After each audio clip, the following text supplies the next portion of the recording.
problem. Dubs, you know? Yeah, get it. I know I'm a hustler.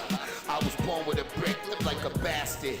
Yeah, I was born as a stitch. Y'all getting fucked in the streets like a porno flick. Soon as I see, yeah, I bring it in and chop it up quick. Back it up to get the profit. I ain't got time for who's the hardest or the softest. I'm trying to get this off, kid, so I can go and cop 2 lemon drop colored Porsches. Breathing, I stay gully, I live in a fortress. You can catch me down South Dunny, chilling on porches. The doctor's in, so I got what you need, but the boys still gotta stay cautious. My coat, the same color as a dolphin. I move green with Slim P like we come from Boston. Slice cake, break bread, get the proper bullshit. People need drugs.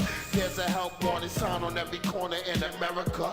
I use the Dillinger or the 3-shot Derringer. After 3 shots, there's no more Derringer. I'm hearing impaired, so you know I'm not hearing ya.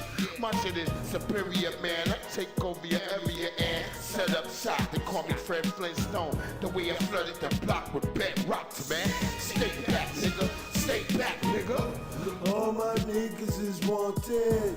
All our styles are so flawless. I know y'all all up on this. Stay back, nigga. Stay back, stay back. Big up the block that you on, the block that we're on. Got Glocks, 1 pop, you're gone. 1 in the head, 16 shots, 1 and you're dead. Selling shit like nuns, done in the bed, done when I fled. Beat the scene, iced out, moving the team, cruising in beams. Drop top 2 of them things. You gotta check the grill before you jet at will. We need the grams to be over so we can pay the bills. Stainless steels comes out with his brains to kill. This game is real, making those major deals. The opposite of JoJo, we some player steals with player skill. The pimp the wife for all her dough. I told you so.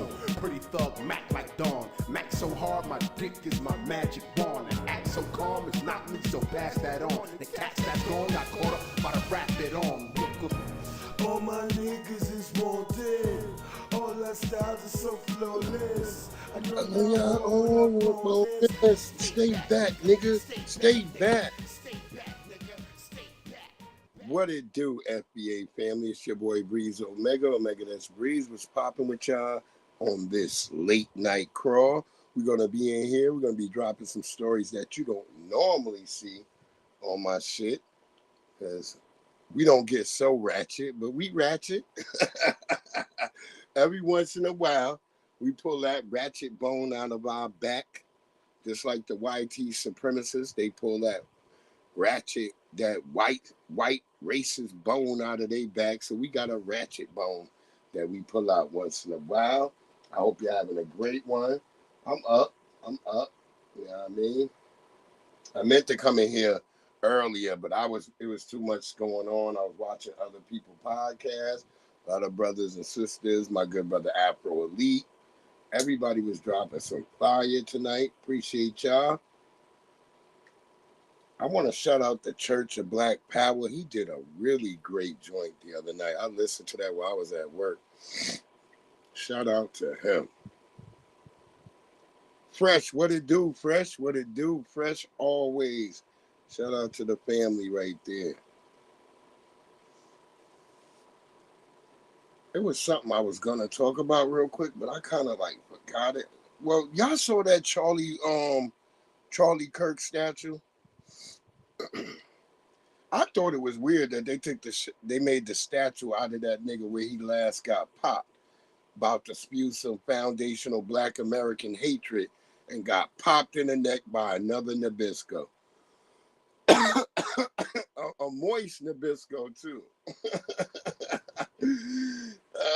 That's how your memory is, that you went out talking shit about black people. That's how I remember you. I don't know how other people remember you, Charlie Kirk, but to me, nigga, shout out to Dewan B. I know Jesse gonna be going soon. I'm not gonna be that long. I'm gonna just have my stories. And then I may come pop into some of the other families' shit. And yes, I do gotta work today, but I don't give a fuck. I don't give a fuck.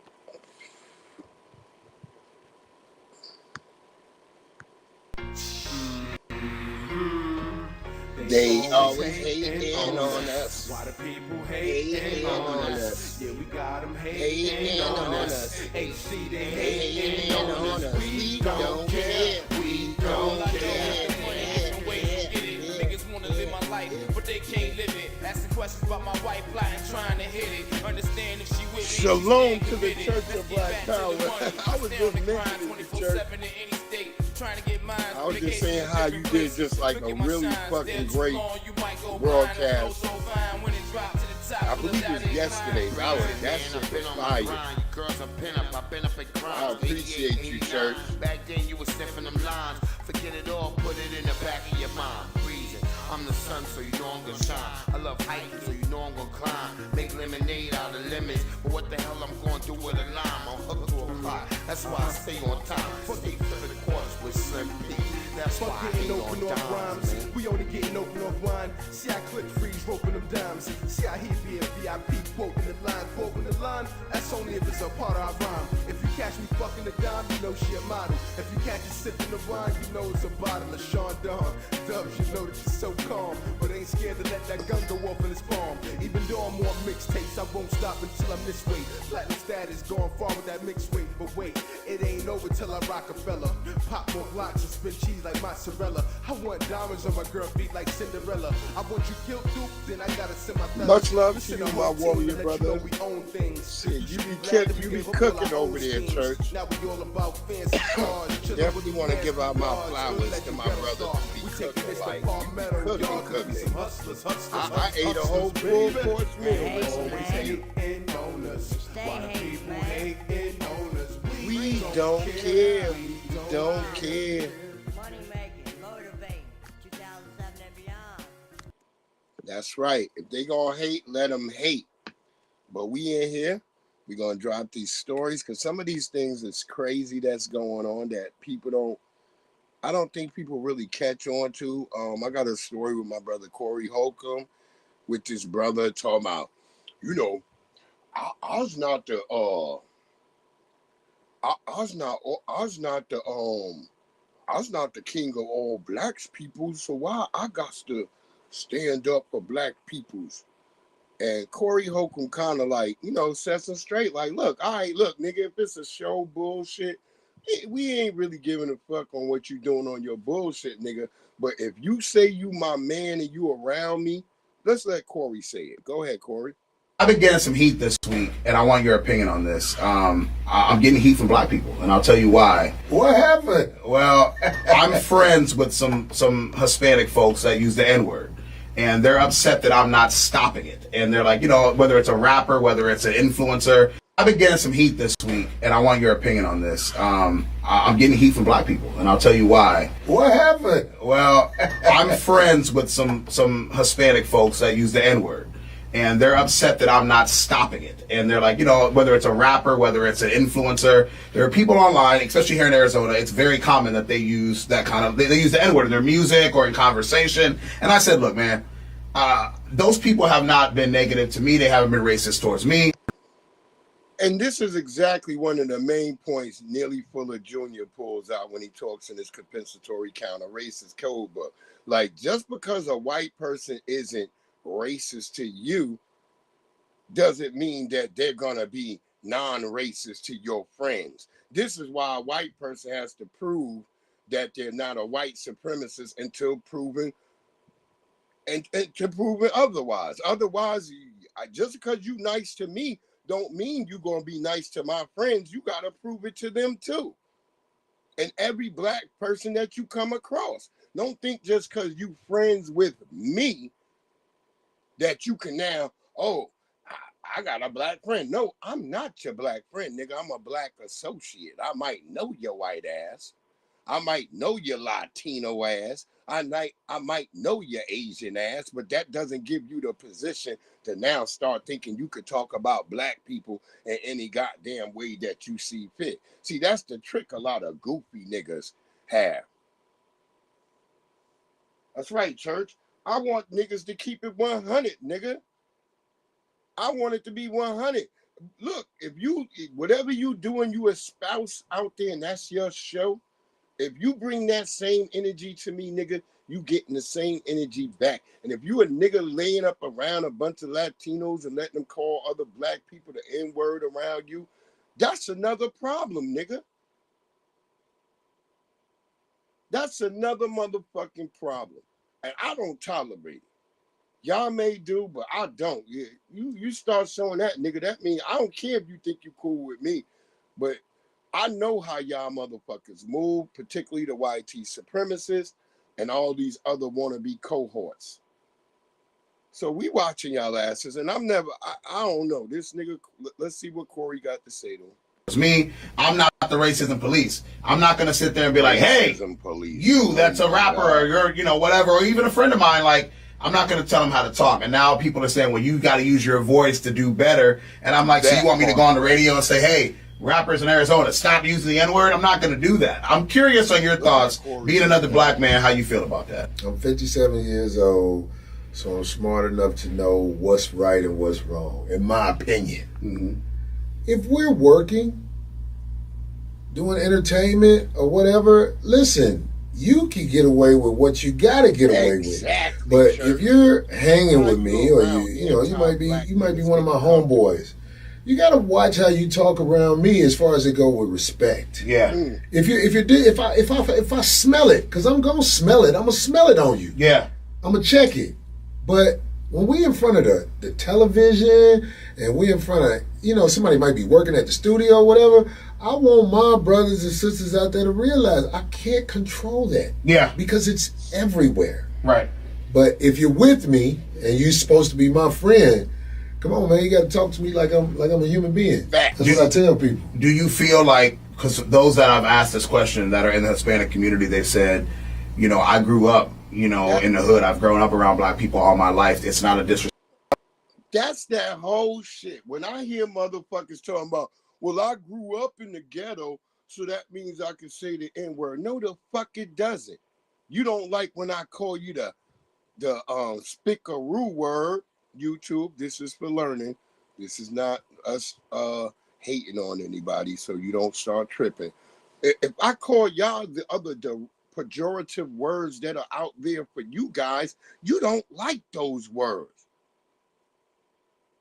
Why is it everybody all of a sudden, everybody likes to use the N-word and have an excuse for being degradative towards black Americans? Why is that okay? Why do y'all think y'all got such a past like that? That you think you can say whatever to us without anything coming boomeranging back towards you?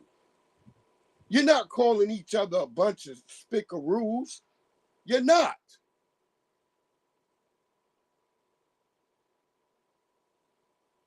If I say all Chinese people got buck-ass teeth, oh, I'm a hater then. But you got Chinese and other Asians using the N-word all the time. See, we're not going to do this just one-sided shit, and then whenever you feel like it and you feel good, you turn around and you say, oh, it was the white man. That's right, church. Being in proximity does not give you a right for the disrespect. That doesn't matter. This whole notion that people nowadays have in their mind, it's crazy. Let me let Corey finish. Yeah. It's different. Tell me why. Man, I'm from Chicago, man. If you think you can pull it out there, being around the people who I've been around, you know what I'm saying? It's different. That's what I'm saying. It's like, I'm not finna tell you what to do in your world. I actually like to observe you and see how you get down. But if it's just me and you kicking it, and you know what I'm saying, you might be a Caucasian friend, you might be a Hispanic friend, if you run that word on me, I'm gonna be like, hey, homie, look, check this out, man. This real world right here. I'm with you. If you mess with me, mess with me. If you don't mess with me, then I'm gonna get away from you. Because I take it as disrespect, because I'm an OG. You know what I'm saying? Now, it might not be fair, but ain't nothing out here fair. That's facts. I don't want to hear, hey, man, you say this or we say this. I'm like, that's in the fake world. If you, my peoples, hey, man, respect me, man. Because I'm gonna respect you. And they don't say it to me. It's very interesting. I've never had. No one's ever said it to me. I've just heard it when the cameras are on and when they making music, and I'm like, man, that's a banger. You know what I'm saying? Like that's not. I'm not gonna bump that song or play that record because they use the word. Like, and so how do you treat me and my family? Is how I look at it. That's what I'm saying. It's like we have to look, man. All this entertainment stuff, and especially the internet, this is not reality, man. We putting on a show. Mm-hmm. Now, I think my comedy is very authentic to who I am, mm-hmm. but I'm not finna check nobody and we putting on a show. Yeah, that's right. It counts when you sitting there and you with me. You know what I'm saying? You can't play me like that. Yeah, that's what I agree. But I'm really a fair dude. I really like to observe people. I watch people so I can know what I need to know. Yeah. Because most of the time, if you cut them off too fast, then they're going to put on a show around you. Right. You get what I'm saying? So we can't police the world, man. We just got to, if you're in my space, hey, man, listen, man, come on, be respectful when you around me. I love it, man. Because if you let them talk enough, they're going to show you who they really are. So I get that part, what Corey said, where I'm going to sit back and I'm going to observe you now. You know, the way you is around me, the way you is around my people, I'm going to observe you.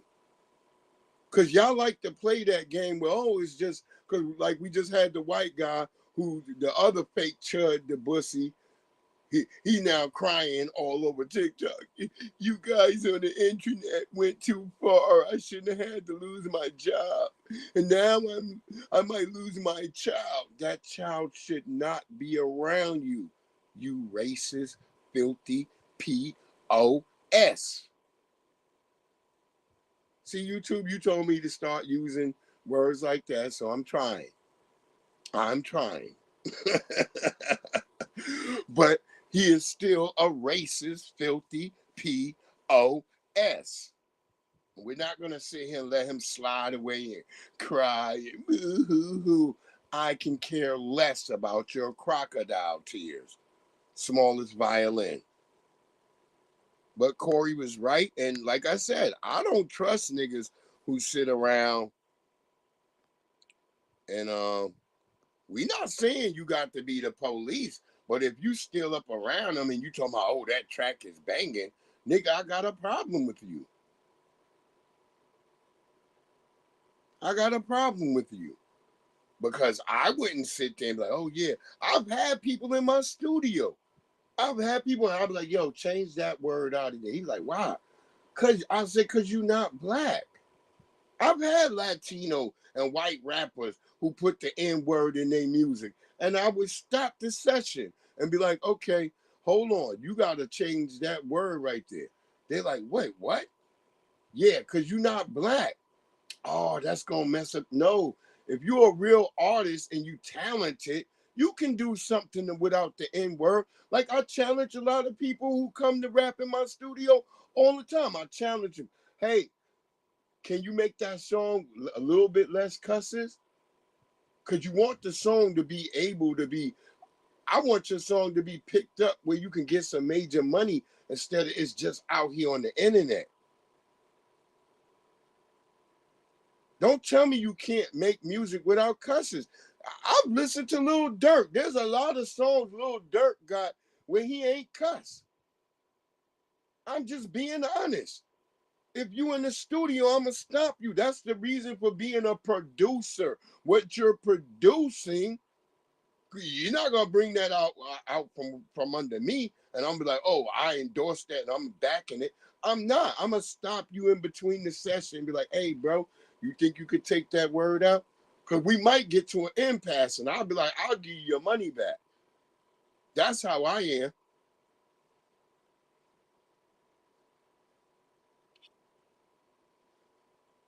I've produced boot camp, click records. I've done all types of things. I've been in the game. I just stay in the background. People who know me, they be like, damn, Breeze, you always so quiet. You don't never toot your horn. I don't. I be wanting to toot my horn, but sometimes I be like, some of the niggas that I help do music, some of them I've seen some questionable things, so I don't want to be like all up behind this nigga. Just know sometimes you gotta be like, Sometimes that's just how you gotta be. Listen to our sister, and I love this sister here. This is in the 60s. Listen to this sister and just love this hair too. Black people have always been iconic. Black man holds your life in the palm of his hand. You're afraid to open your mouth because he can take your bread out your mouth. He can put you out of your apartment. He can take your job. So you walk along and you come out and say, what do you think about so-and-so and so? Oh, I ain't got nothing to say. I ain't gonna say no self. I don't make no difference to me. What can you do? The black man been going over in foreign countries fighting for wars ever since I can remember. And even before your time of mine, the black man has been sent all over the world fighting for his rights. And today, there's Wallace and his wife down there forming some kind of thing to keep the black child out of school. In America, let us clean up here. My darling, if we would live what we preach in the world, we wouldn't have to fight. You understand? We are fighting for nothing because the white man say you fight. But you pay your taxes. When I get my little envelope, the man got my money. He don't ask me for it. He takes it. I'm a citizen then. But if I open my mouth about anything else, I'm a communist. I'm a rabberizer. I'm stirring up things. But the same thing that I'm speaking for myself, the white man does it and been doing it all of his life. It's the same shit they did then. Shout out to that sister, boy. She gave that motherfucking fire. If I stand up and I say I don't want no goddamn war in Vietnam, it ain't got no benefit to us black people right here when we're fighting a goddamn situation right now. See, Tethers, we've been saying this. That, you know, it was just so, it wasn't that many of us saying it, but black people been saying this. That, you know what, we ain't got time for other people's problems. We got our own situation we got to deal with right here.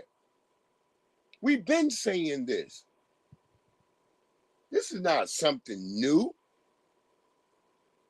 People like to run around and act like, oh, the FBA, you niggas. You know the minute a nigga say it like it's a group and shit, make us like it's a group versus our lineage. You already know where that nigga coming from. That's why I don't waste too many times with Tethers.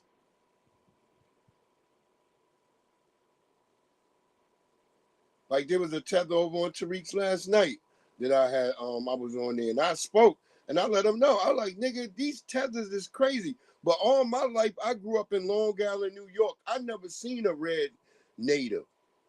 I only seen that shit on TV. We used to laugh when they would have that fake ass Indian who would be crying when a nigga dropped some trash on the ground. And it turns out that nigga was a fucking Greek nigga. He wasn't even a fucking Indian. See, so they picked that phenotype, a big old nose, a big old giant honker, so they can make like the nigga that's over here. No, nigga. That was the biggest craziness. Y'all, like our brother Tariq said, if you look at the slave thing, all of a sudden it's only this amount of slaves, then all of a sudden the numbers jump up. Because that's when they were categorizing, do the Walter Plecker and all these other. Walter Plecker wasn't the only one. There was a lot of races. Henry Durham, you know, you often hear the town Durham, North Carolina. There's a white man named Henry Durham. He was one of those people like Walter Plecker. Word up.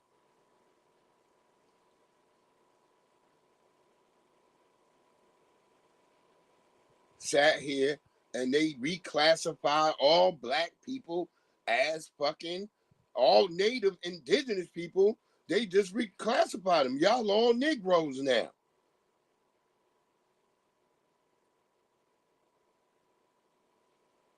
They even kind of, if you ever watch 12 Years a Slave, there's a part in there where he's talking to another brother that it alludes to the fact that brother says, I ain't supposed to be no slave. That's what make him start thinking like he need to get the fuck out of there. Because that other brother, when they down there, explaining to him like, my people been here.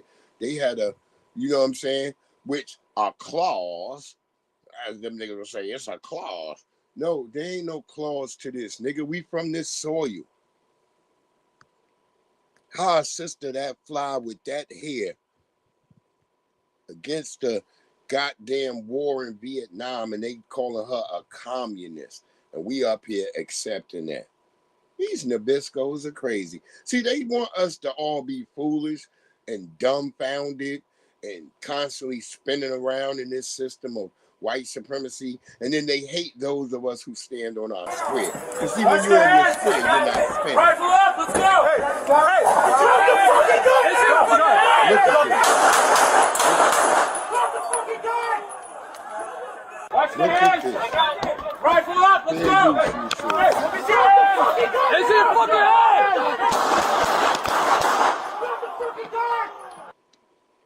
So this officer shot this brother, then sent racist texts calling him the N-word.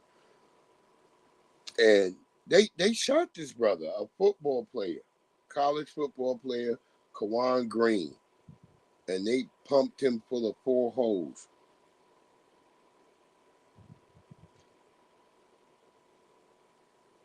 The same way you will have some of these niggas out here talking about, I don't know, why y'all always talking about this racist? Because it fucking is.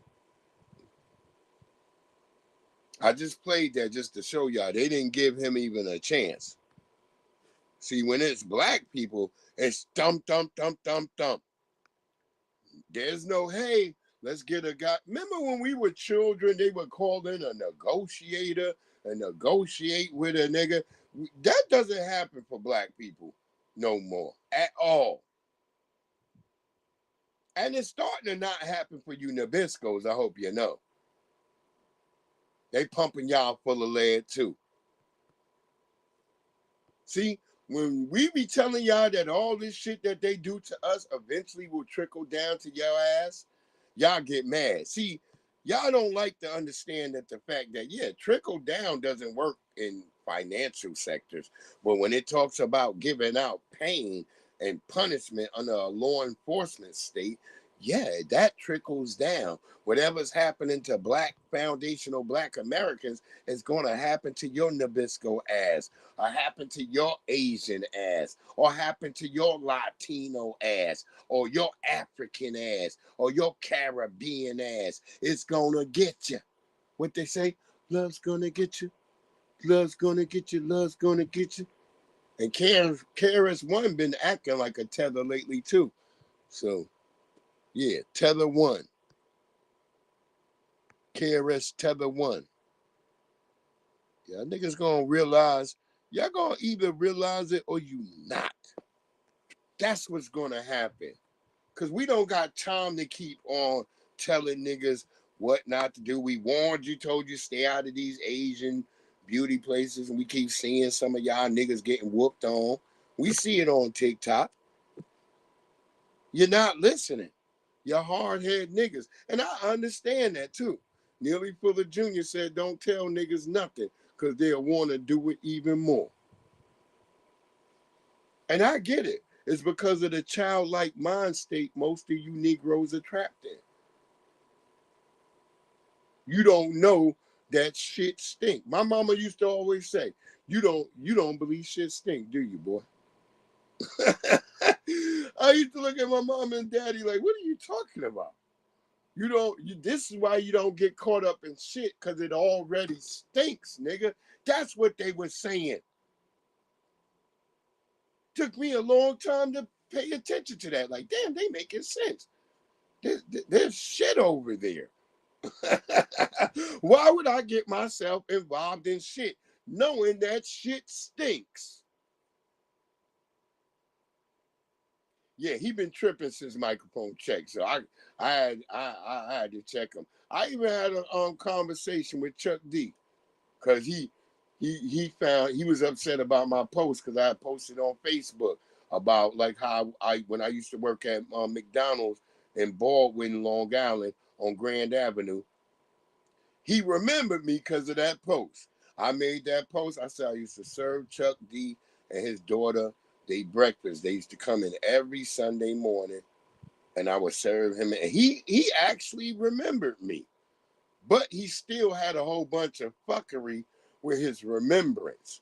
So I had to check him and I had to let him know I'm not that same young boy that, believed in you and thought you stood for something great. I'm the nigga who now looked at you over the years and I'm like, this nigga didn't really do anything. You didn't, Chuck. I'm more of a supporter of Flavor Flav. Shout out to my brother Tariq, because he even pointed out after I was telling him about being growing up in Long Island, New York, how I never seen no red natives. All the natives, which my family, part of those people became part of my family. That's why my family, when we have our family reunion, it's called the Linwood Deans family reunion. The Linwoods are the side that comes from the family on Long Island, where my family integrated with native indigenous people. My family came from the South. My mama family, that's where the Linwood side gets in over that side, the Linwood Deans. My mother is Deans. The Linwood, that's a tree in Long Island. Why would these people have the name of a goddamn tree? Linwood. That's who my family integrated with or incorporated with. That became my family. My Aunt Teresa, my cousin Junebug. I can say his real name, but like my cousin Junebug looked just like an Indian. We used to always put the headdress on him every year. He used to hate it. Shout out to cousin Junebug. I know you be tapping in and watching once in a while. But you know what I'm talking about, cuz.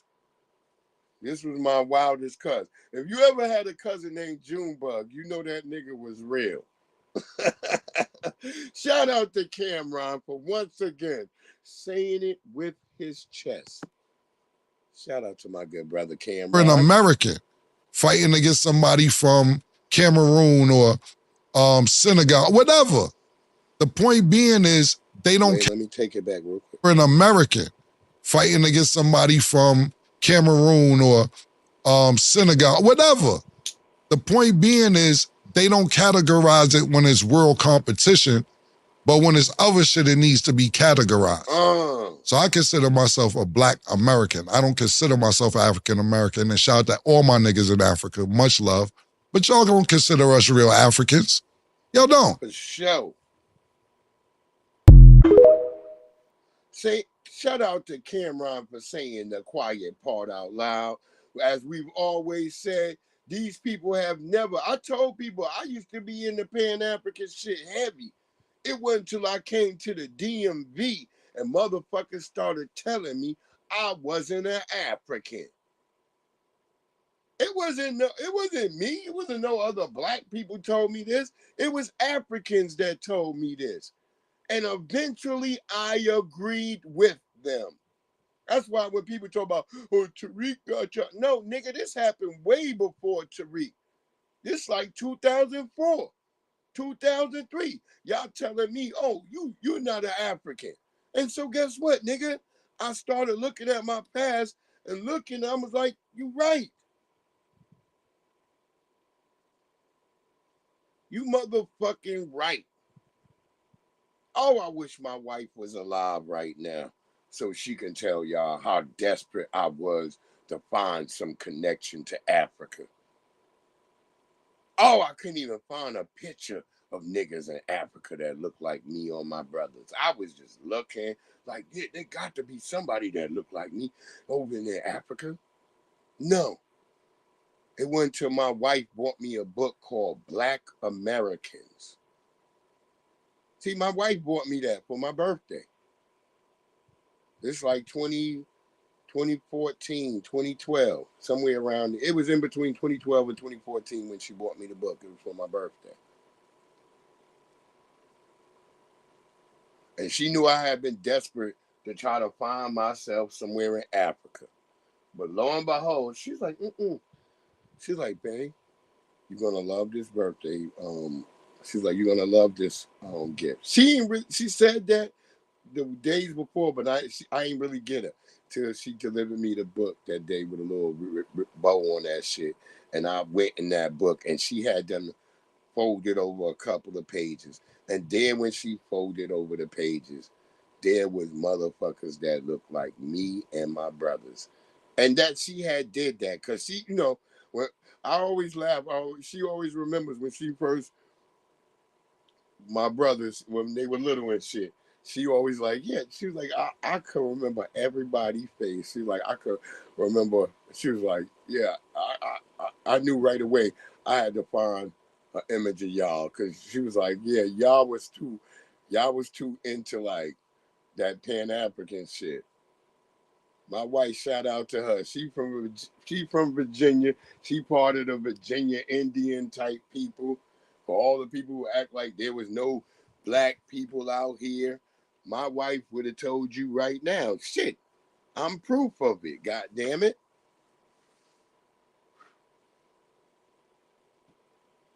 Word up, church. It was crazy.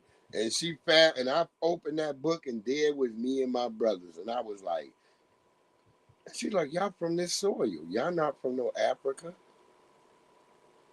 Shout out to my wife. She was the one who started getting me off of that Africa shit.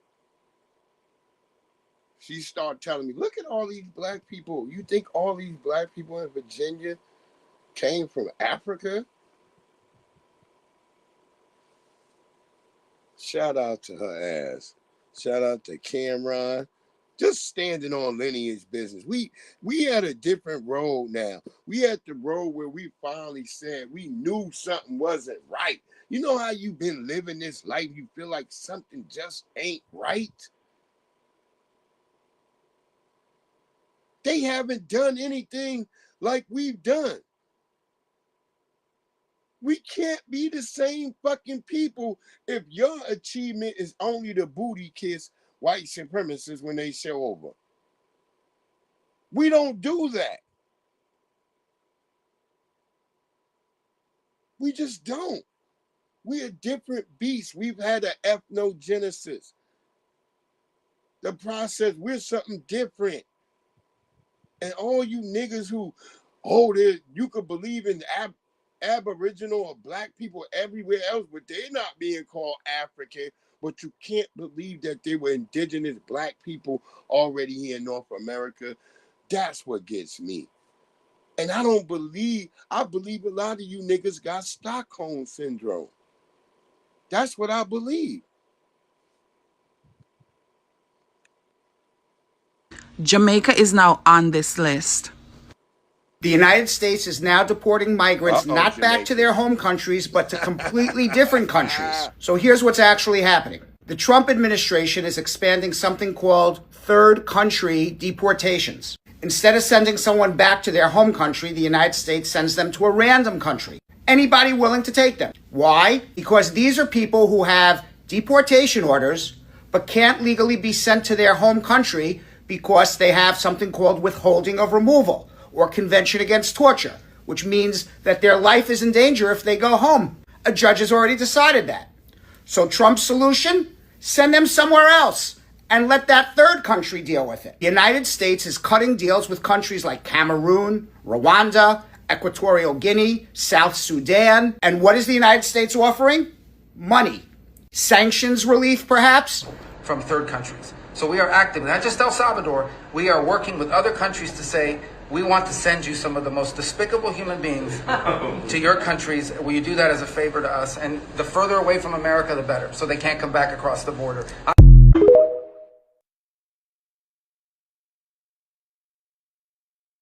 Well, there you go. I'm like, well, I can care less. Y'all like bomba clot. Y'all gonna send me over there. We can't get me macro. You're gonna starve to death, your blood clot demon. Why y'all gonna send me over there? Why y'all take me for an idiot? Yes. Oh, you an idiot because you thought you were so much different. And now they're packing you up. And y'all should be happy. Don't a lot of Jamaicans like to play like you goddamn African anyway? Aren't you Rastafarians, Africans? Don't y'all say that? Haile Selassie? So you're going to send y'all over there with Haile's corpse. Bumba Clot. The fuck is wrong with you? Now you getting shipped over to Africa. You should be happy, nigga. Didn't you say that's where you come from? Yo, church. Am I tripping, church? Am I tripping? All the Pan-Africanists, all y'all niggas say y'all love Africa until you got to go to Africa. Africans and Haitians, they the number one niggas talking about it's a beautiful country. Yeah, when you not there.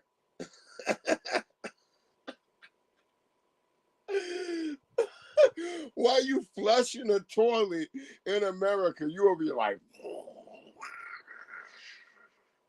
you having a good feeling sitting on that toilet.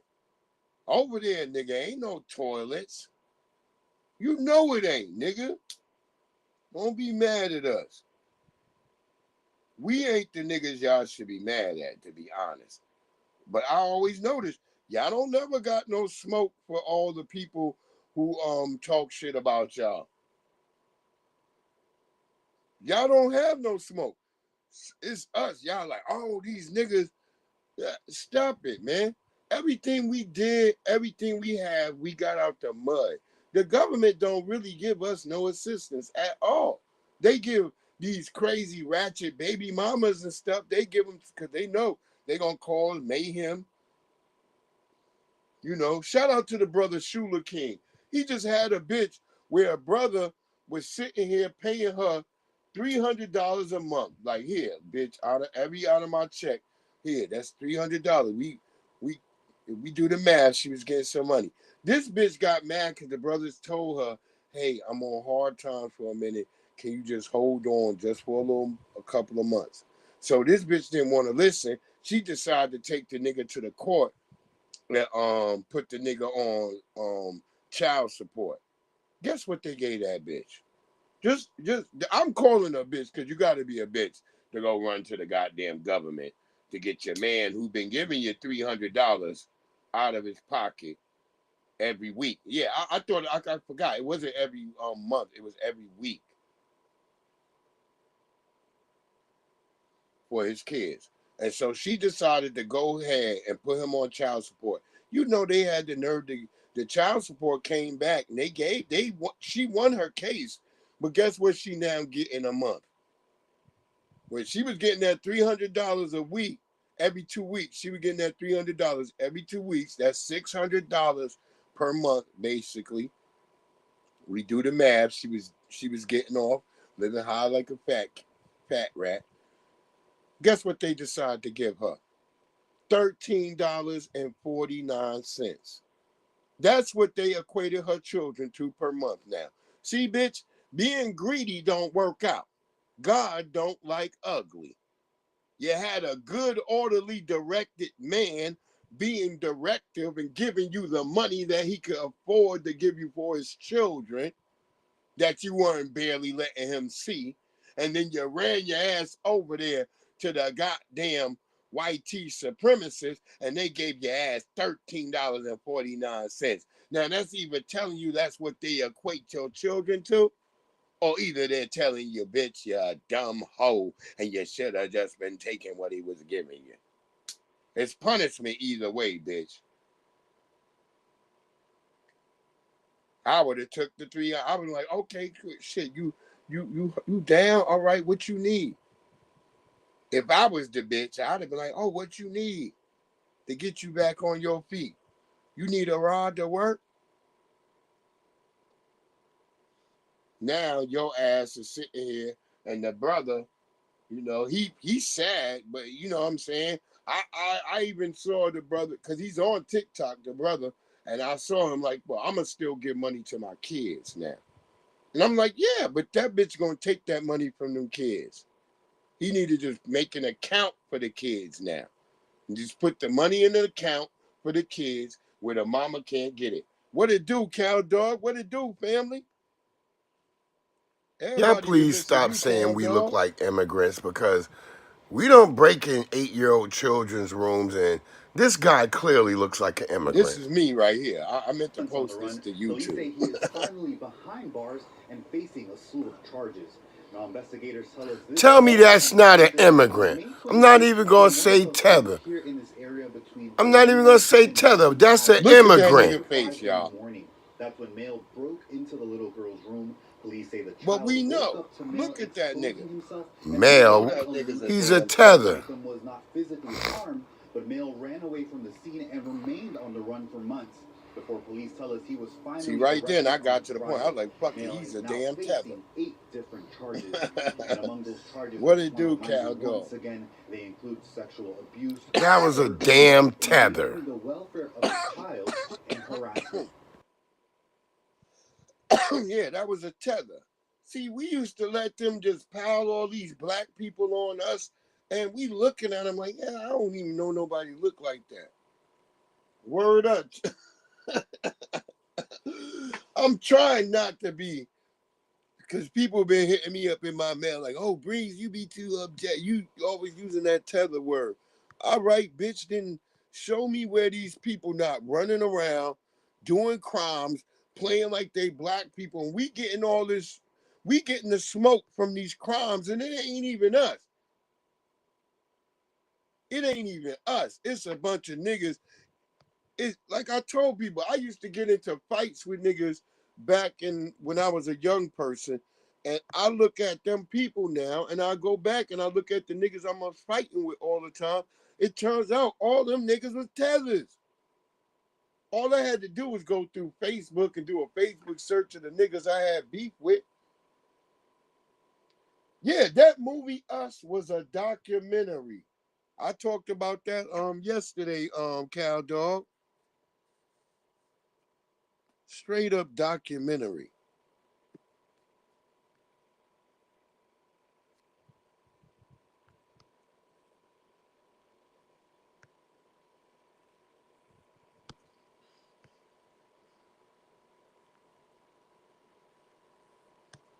Oh, shout out to Samuel Jackson because he stood on business.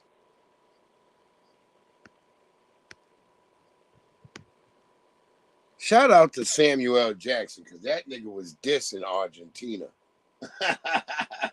Look, I don't fuck with Spain either because Spain is full of white supremacists too. But at least they won over Argentina, I guess. I guess. I don't know.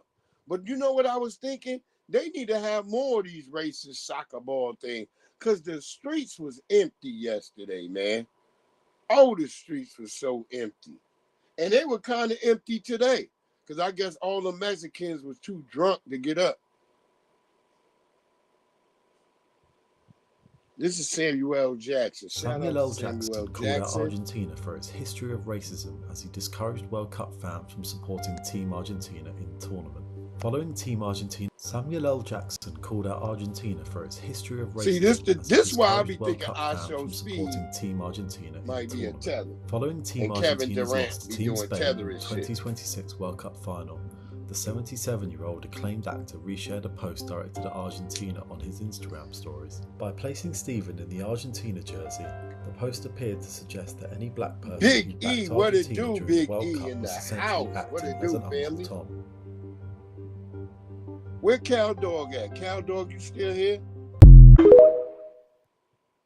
I forgot to tell Cal Dog. I met a brother from the Bay. He knew what was the brother who got what was his name? The brother who do the car show shit out there. He knew the brother too. I knew his wife. I knew him and his wife was down. His wife had a damn Black Lives Matter t-shirt on. I'm like, bitch, no wonder all these white people looking at them like they crazy. But that brother had on the Oakland hat. I knew right away. I was like, these my peoples right here.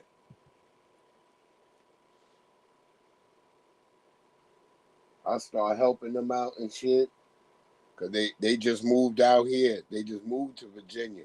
I was telling Big E this story. Yeah, OG Frog. Yes, sir, Cal Dog.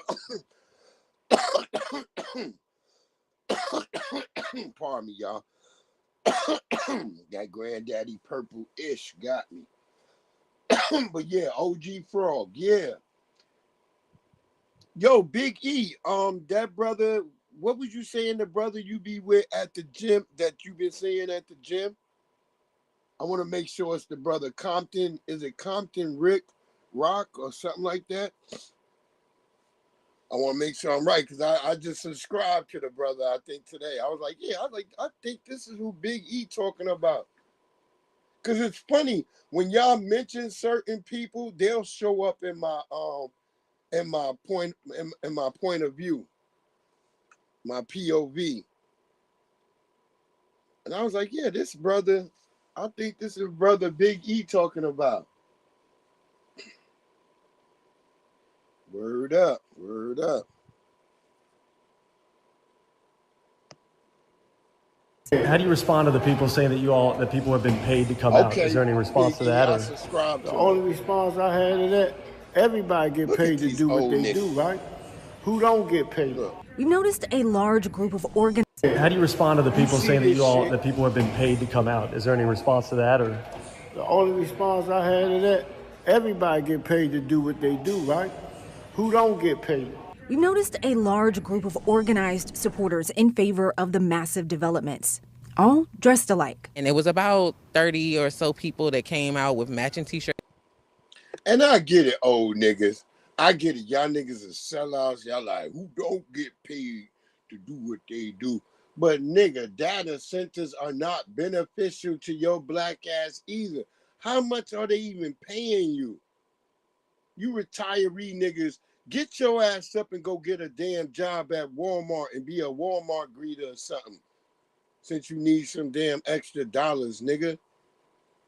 Stop working for these damn corporations and their insidious crimes against nature and against humanity that your ass joining up with.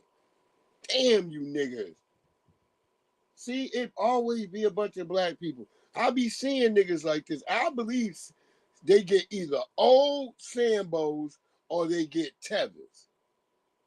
Because if they're young, they more than likely tethers or hood rats. But they get a bunch of old Sambos. We got to be more proactive on wiping shit like this out, y'all. Taylor Frazier McCullum has spent the last year rallying against data centers in the county. She also noticed the organized opposition and wondered who's behind the group. We're trying to get to the bottom of who sent them and where they came from because, of course, they're telling the media they don't have like a set organization that's behind them. But to have new hats and new shirts all the time. She's also concerned they may not be from Prince George's County. What the group was this man. A few days later, WUSA 9 spotted him at a council meeting in a group of people in neon green shirts. How do you respond to the people saying that people have been paid to come out? Is there any response to that? The only response I had to that, everybody get paid to do what they do, right? Who don't get paid? So yeah, I like the nigga Compton Rick Rock. I was like, yeah, that nigga, I already been watching his shit today. I was like, yeah, that nigga, I fuck with him. I fuck with the Cali family heavy. Because y'all niggas be standing on business. People be acting like most of Cali or there was some beef between Cali and New York. That shit was made up. That was never real.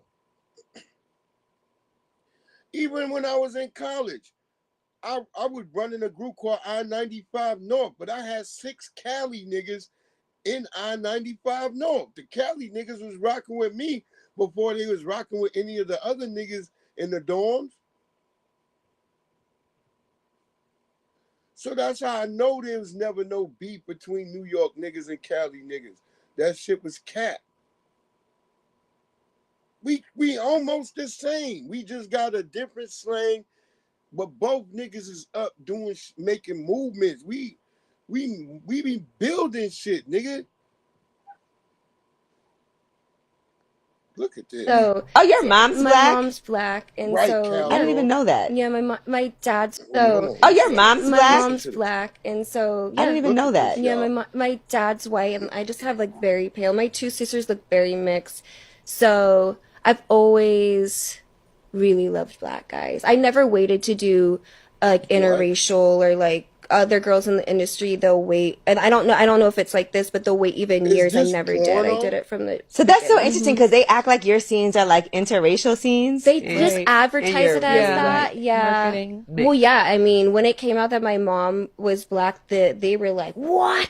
They're so racist. They're so racist." You never slept with a half white, half black. No, mixed race is fine. Mixed race is fine.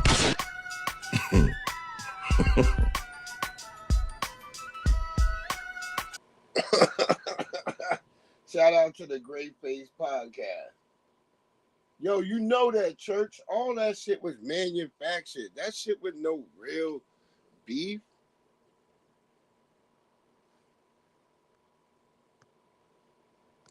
Look, P from Mobb Deep, they made that one song about LA and he said he regretted it. I grew up with that nigga. Me and that nigga went to the same elementary school, same middle school, and then halfway through high school, he transferred to Queens. That's Prodigy from Mobb Deep. He transferred. I knew him as Chop all my life. That's what I call him, Chop. I knew his daddy. I knew his family, everything. We had barbecues together, all types of shit. Like I tell people, Granddaddy IU lived right across the street from me. We were neighbors. Father MC, I used to see him all the time because he was friends with Granddaddy IU.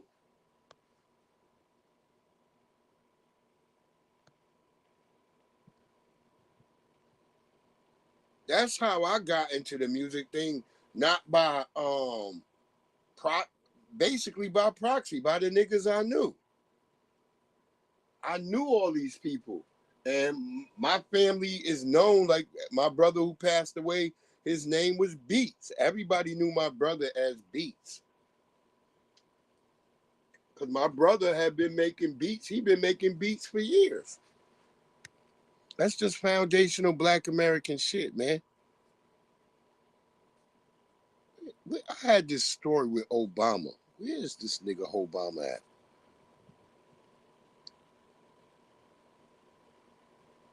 Let me get my brother the Cotton Club in here. Oh yeah, there it is. There's Cotton Club, Obama.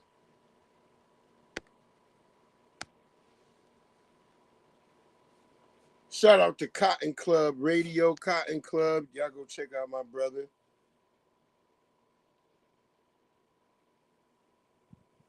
Proud of that brother too, FBA brother.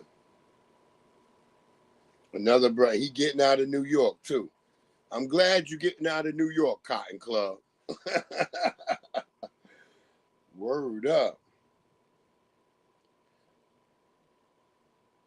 We look, I left New York. I told people, I said, when I got out after college, because I remember I got banned from Maryland after I went to jail. Like I said, I always tell people I had to fight 6 kingpin charges. And then when they didn't get me with the kingpin charges, like I said, they banned me from Maryland. So that's how I ended up in Virginia. Because I couldn't go, I was like, I ain't going back to New York. Because I went back to New York and then I was up there and I was looking around. I was like, man, it's too many immigrants. Y'all letting all the immigrants in. And at that time, all the niggas who now saying they against the immigrants were calling me xenophobic when I came back to New York. And I was like, nah, it's too many immigrants. Y'all got to get these niggas up out of here. Niggas like, oh, this nigga think because he done went to jail, this nigga's Malcolm X. That's what niggas said to me. Niggas was calling me Malcolm X, and then I was cooking. Niggas was snapping on me like, oh, this nigga Ghetto Chef Boyardee. So I was like, I see what y'all niggas on. And now these very same niggas is crying and like, yo, Breeze, you was telling the truth. All right, nigga, then you didn't listen. So y'all didn't care. Y'all wanted to snap on me because I'm telling y'all because I came home from jail. Because if you ain't snitching shit, that's how niggas want you. Niggas now they gotta snap on you. Like, I get the snapping, nigga. I'm whip roasting. But nigga, y'all niggas are snapping on me just because I'm coming back and I'm telling y'all like, yeah, don't fuck with these niggas. I learned in jail that all the Mexicans, all them niggas, they don't fuck with us. That's what I'm trying to tell niggas. But niggas like that Latino snatch, they all up here fucking with the Puerto Ricans and all these other Guatemalan bitches that was showing up.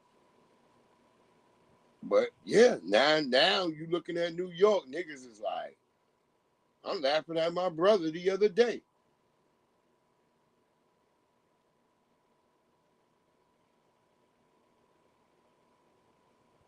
Oh, what? They went crazy? They tripped out? Oh, cow dog? Project Leroy, what it do, family? What it do? Listen to this nigga Obama, y'all. I've been telling y'all that now he expressing that he is a tether. Remember, he used to play like he wasn't no tether, but here's Obama now coming out of his skin, just like Godfrey, just like I've been telling people, Godfrey and all these niggas, it comes out. I told people what don't come out in the wash comes out in the rinse. So my African side of the family, I remember the first time I took Michelle back to Kenya. So my African side of the family, I remember the first time I took Michelle back to Kenya. They look at her, yeah, like, well, lighter. You're not African. Wait, so my African side of the family, I remember the first time I took Michelle back it should be the first time you Kenya. took her to They look Kenya. at her, yeah, like, well, lighter. You're not African. Yeah. You know. And the other thing, part of what happens also What are is they telling your wife? She's not what? so the family. I remember the first time I took Michelle back Delineation to is Kenya. real, y'all. They look at her, yeah, like, well, lighter. You're not African. Yeah. You know. And the other thing, part of what happens also is What it do, DSB, my warrior brother? so my African side of the family. I remember the first time I took Michelle back. So my African side of the family. I remember the first time I took Michelle back to Kenya. They look at her, yeah, like, well, lighter. You're not African. Yeah. You know. And the other thing, part of what happens also is so my African side of the family. I remember the first time I took Michelle back to Kenya and went up to my grandmother's village. I mean, this is like, this is rural, no indoor plumbing. You want to eat chicken, you got to catch that chicken. Pluck it, all niggas, that. Africa. And I'd been there before. Michelle hadn't been there before. And she gets there, and Michelle grew up on the south side of Chicago. All my relatives, they're all looking at her like, see, so which one of your parents is white? Obama is not a black because they look at president. her, yeah, like, well, lighter. You're not African. Yeah. They look at her, yeah, like, well, lighter. You're not African. Yeah. You're not African. Yeah. You're not African. Yeah. That right there. What more do we need to hear, you goofy niggas who want to keep putting us on a goddamn banana boat talking about we came from Africa? What more tutelage do you niggas need?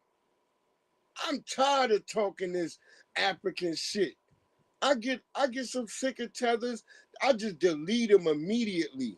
That's why over here we don't tolerate tethers. We don't want no time wasting nothing. Because here is your president telling y'all that he took his wife to his hometown in Kenya, and them niggas in Kenya said she's not an African.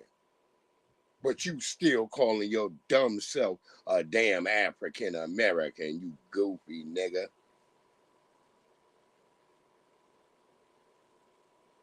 How much more do they need to tell you niggas?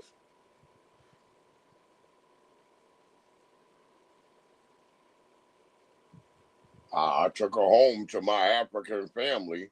My African family, we eating fufu and shit. She asking for a damn pork and shit. Michelle was uppity.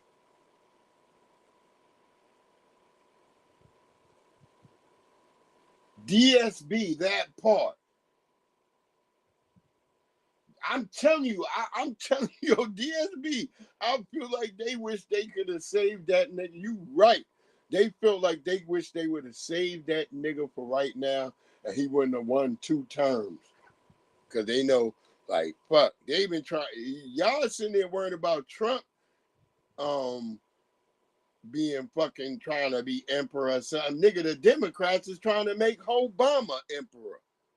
Fuck is y'all talking about? Got all these people playing in our face. And there he is saying out of his goddamn monkey-looking face that he's a goddamn African. And then y'all get mad at us when we say, hey, we're not Africans. We're not Africans.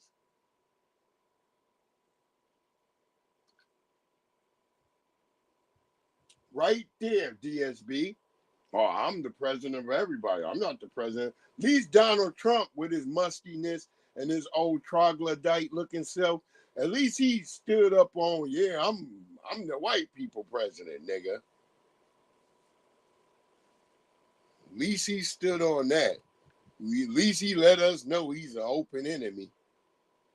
All you other niggas like to keep cuddling up to these niggas like they're a bunch of Care Bear cousins with your dumb ass. Hell to the no. I've been saying this. Like I said, if my wife was alive, she'd be like, yep, I did tell his ass, his black ass, he was misogynistic and he was xenophobic. She would tell y'all, like, yep, I did, but I was, and she would say, but I was wrong. He was right. Everything he was saying was right. My daughters be so grateful that I've told them the truth. They be like, Daddy. They be like, They be like, oh, I had to deal with this African girl. My youngest was just telling me about this story of her having to dealing with this African roommate. She's like, yeah, I realized, Dad, you right. I don't want no African roommates no more. Nothing. I told her, if they ain't FBA, they ain't going to be right in the head. You got to have people around you that you got something in common with. I know people like to always talk this differences. You got to be with people different. No, nigga, you need to be with people on the same shit you on. If you ain't on the same cylinders I'm on, nigga, then we not firing right. It's just not going to work. See, that's the trick, to have you out here spinning and confused all your damn life. No, you better get with somebody who like what you like. That's what I tell my daughters. Why would you get with a motherfucker you got to explain about everything you fucking like? That doesn't make any goddamn sense. That's wasting your time. You wasting your time having to be with a motherfucker who's asking, well, why you want to go to Star Wars? Why you want to go see Star Wars? Nigga, because I like it. You don't know what Star Wars is? You shouldn't have time to waste your time spending your time. Time is money, nigga. What the saying is, time waits for no man. That includes bitches too, or women or whatever. Because y'all don't even like to be called women no more. We don't call you a bitch. Y'all act like it's crazy. Like we don't even know you. Y'all out of control.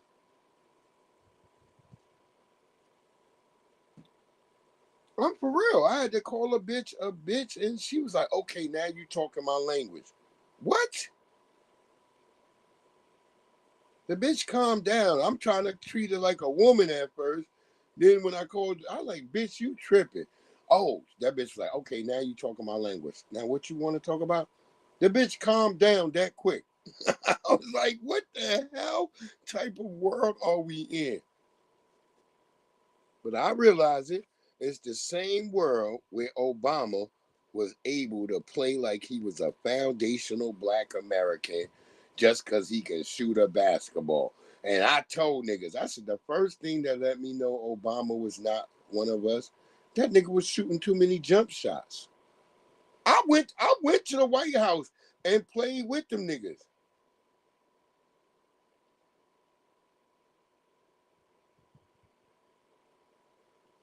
Because I was in the process of suing the nigga because the nigga had stole my shit because I was in a group called Brothers Keeper.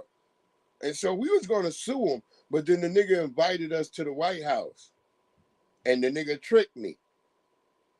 You know what I'm saying? That's what that nigga does. He's a trickster. That's why I say fuck Obama. That nigga not one of us. I think about those freedmen who got duped and coerced into going to Liberia. Club Radio. What they thought, what they were told. That's why I'm talking about. Why the hell would they go over there? They had to been coerced. But what were they thinking, family? They were thinking that they were going to go to Liberia and do what? They were going to do what? Build? They tried it. They tried, family. Those American freedmen, Negroes, went to Liberia, family, with the urge to build. And they were met with resistance. They were met with opposition. Many of them were victims of tribal wars. There were no friends over there, family. There was no family over there. Their family was still here. They left their family here to go over there looking for family because somebody told them that they was from Africa and they lied. And they went over there and wreaked some of the worst treatment we've ever had. See, people don't break down what actually happened in Liberia, family. Or you talking to the right man, because I know what happened in Liberia, family. Because you'll speak to Liberians and they've all kind of like practiced this lie and myth that Black American Negro freedmen went over there with the urge to enslave Africans. Now we know that's a goddamn lie. We know that's a lie. Our ancestors went over there with the urge to build a relationship. But they didn't know that they were going over there and building a relationship with the people who sold some of their peoples. They didn't know that they were building a relationship with their enemies. Family, how many of you know that you can't build a relationship with your enemies, family? Because that relationship is going to be one or a few things. Either it's going to be an exploitive relationship, or it's going to be a transactional relationship where they get all the goodies and you get nothing. In what world do we live in where we think that we can make our enemies our friends? Hallelujah. Shout out to my good brother at Cotton Club Radio, dropping that fire. You goofy niggas who keep thinking, yeah, these Africans, they are our friends. No, we are all against, no, they're against white supremacy when it benefits them. But their whole angle, nigga, is to get over here and replace us. As our good brother Cowdog said, Us was a documentary. Again, as my good brother said, Us was a damn documentary. And you scared niggas is too scared to come out your damn pocket and say, hey, man, yeah, these niggas don't like us. I can say it. I'm not afraid to say it. When I came out here, Africans left and right was telling me I wasn't an African.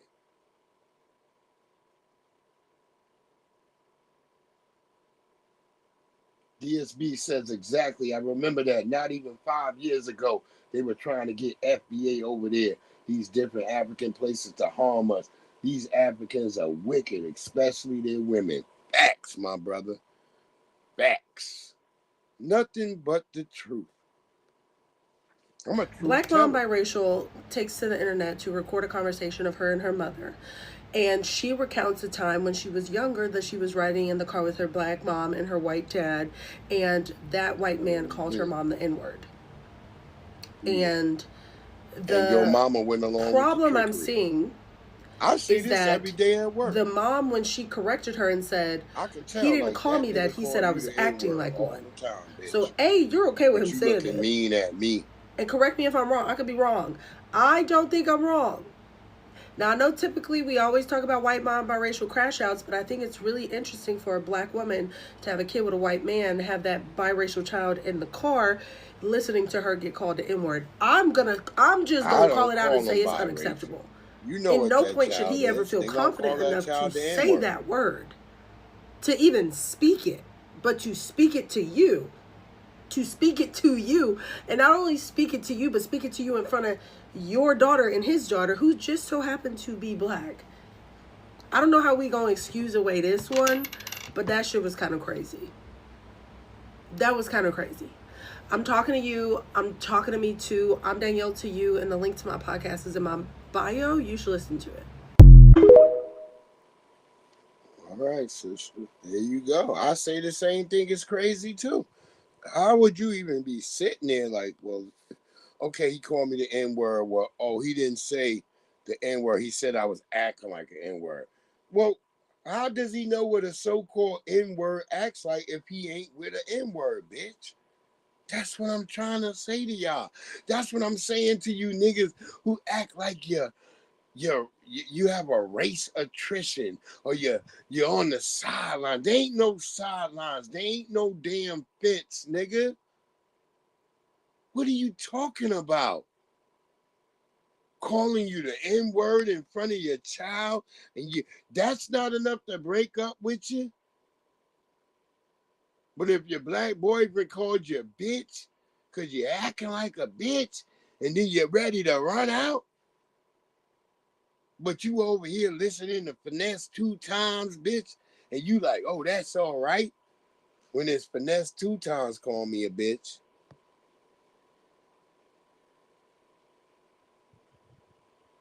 This Nabisco called me the N-word. Oh, I ain't got no problem with him. Him's all right calling me the damn N-word. Oz likes it a lot. God damn it. I likes it a lot. Oh, no, that we already did that. That'll be on Instagram. What'll be? Oh, yeah. Let's get that. Shout out to my sister. God damn.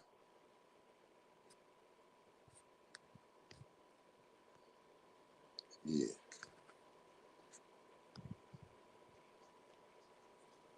Oh, yeah, that little brother. Get that. We got another Tether song. And then I want to get to that. Did y'all see that? Hold on. Did y'all? There was some police dealing with a damn so-called alleged transgender nigga. Oh, this is crazy, man.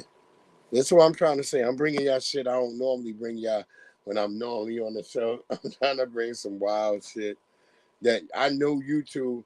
Somehow you allow this shit late at night, YouTube. If I played this in the daytime, nigga, Restream, you see Restream ain't tripping just yet.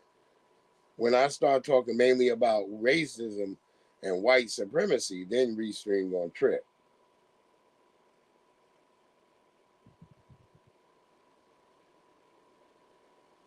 That's right, DSB. I'm just trying to be honest about this shit. Right, cow dog, guilty by association. Y'all, these people don't get it, man. They really don't. God damn. I don't know if this is Haiti or Africa, but it's a fucked up place. Good afternoon, ma. Good afternoon. Yeah, do you stay here? Yes. Yeah, how much did you pay for rent over here? 3,000 naira per month. Can you take me a tour of your place? And this, remember, I'm bringing this because... Yeah, do you stay here? Yes. Right?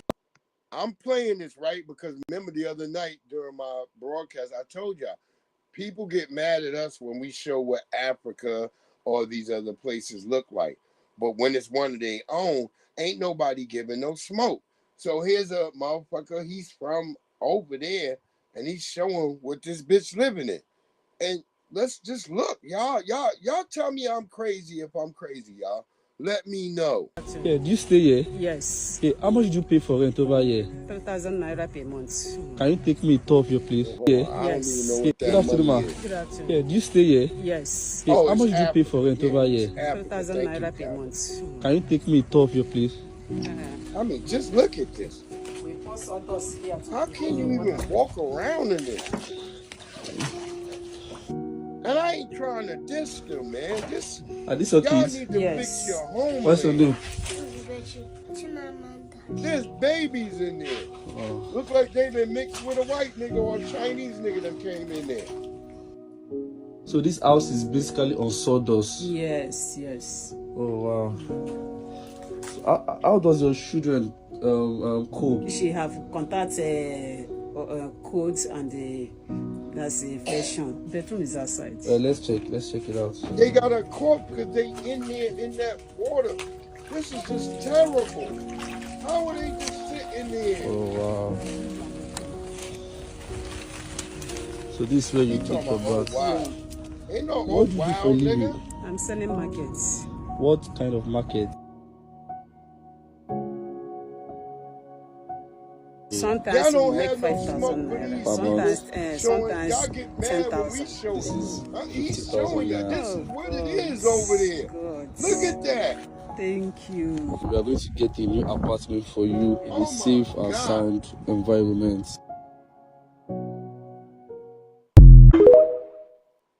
Oh, the baby was sick, DSB. You ain't hear her cough? She was coughing. She's got a damn nasty whooping cough from whatever the fuck that is. God knows what the hell. This is why I'm saying y'all people act crazy like we don't give a fuck. No, we do, but what we gonna do about it? Y'all, all your niggas is fled over here and ain't doing nothing about over there. Left the grannies, left the babies, left the women, just got up and left. Where's the father of those children? Since y'all always talking about us and baby mamas and baby daddies. What the fuck are you talking about?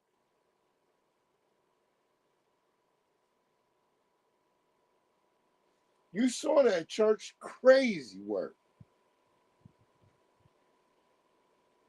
That cow dog, that's what I'm just saying just now. Y'all just got up and fled and left your people living like that.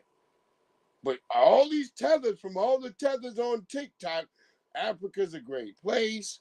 Yeah, everybody's living like the king of Zamunda. And we looking at the videos. This not me. This is an African nigga make these videos on TikTok. I was like, well, let me just go to the African page, grab some of these, because I want to show people like it's not us making these things about y'all. Y'all get mad like you always make like Africa is like this. You niggas on Tariq. Yeah, the daddy over here eating a whole pack of oodles and noodles with all the seasonings.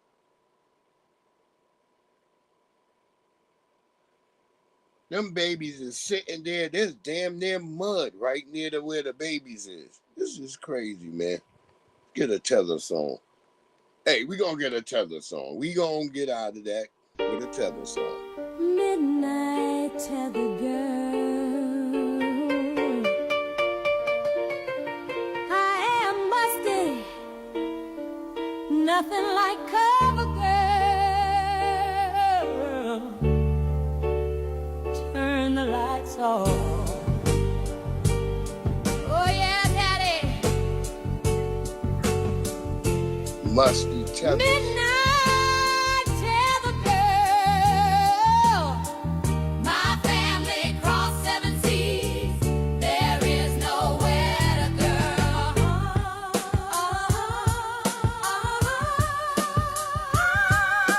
Shout out to Tether I could One be a Radio. midnight tether girl.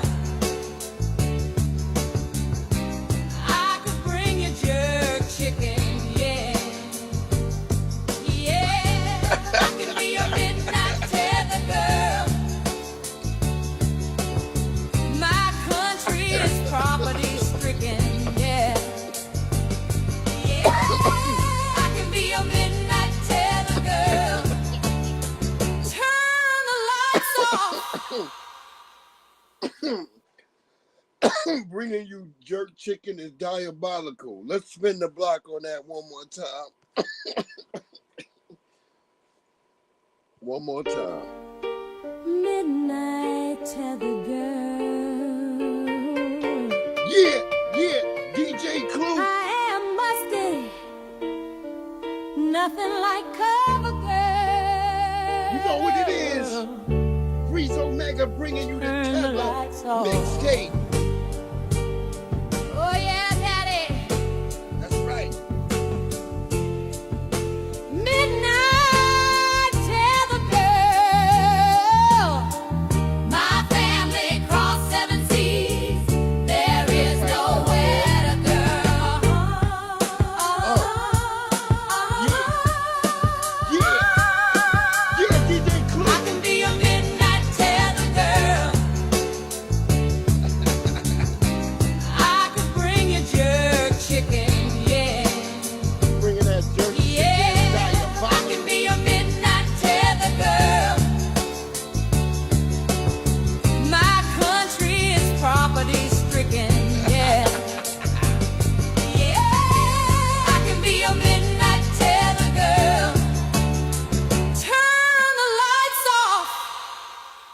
Damn, shout out to Tether One Radio for producing that, the Tether Girl.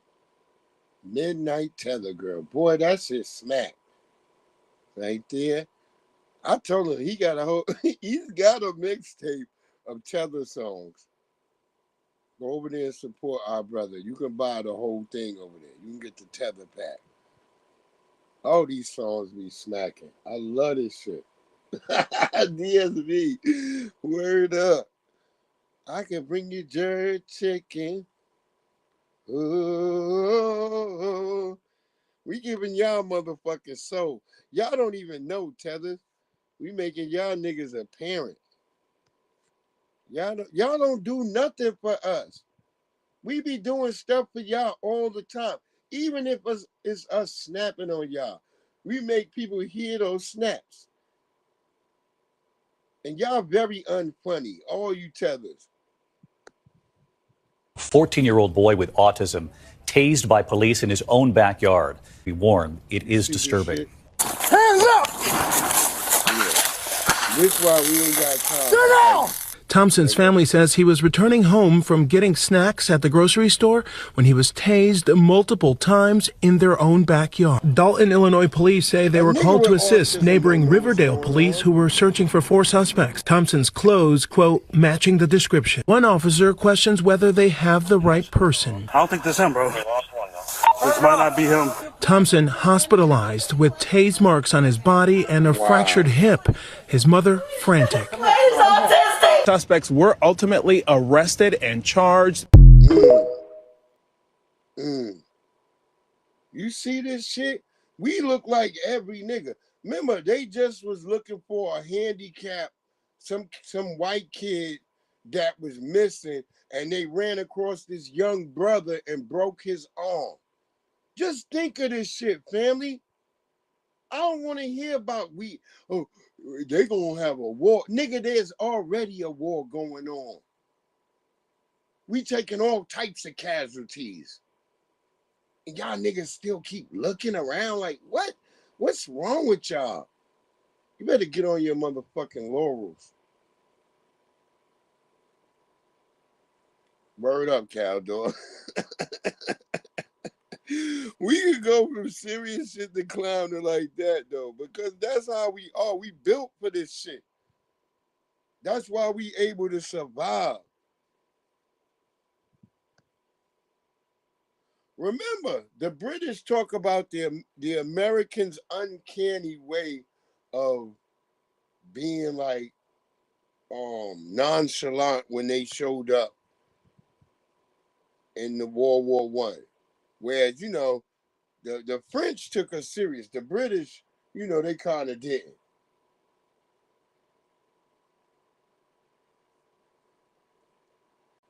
Yeah, that shit, man. Word up. That shit got me some type of way.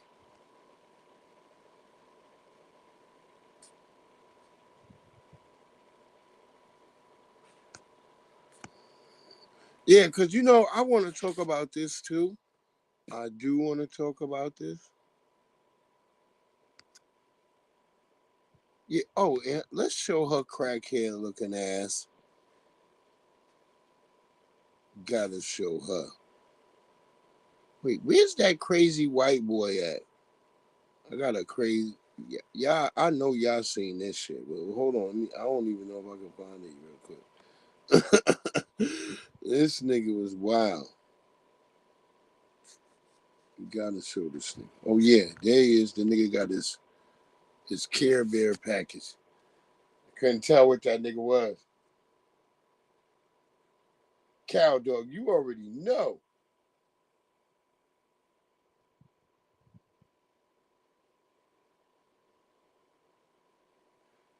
DSB. You know, we try not to say those things because they act like it's bad and like we'll be treated like we're some type of criminal for saying that. But I concur. I concur, my warrior brother.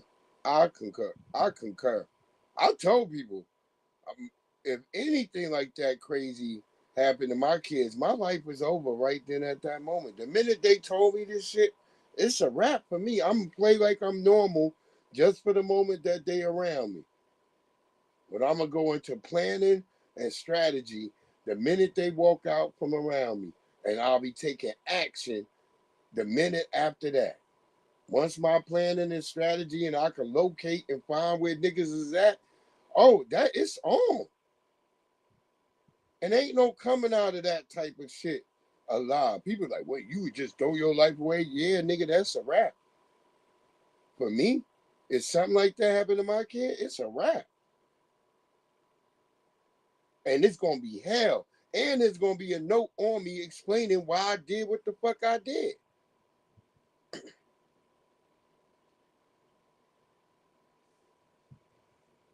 Y'all like to have notes when y'all do what the fuck y'all do all the damn time. Why can't I have a note? That's right. I just told people you need to go watch A Time to Kill. You need to be watching Mississippi Burning too. I don't know why y'all done lost your mind and you forgot what time it is.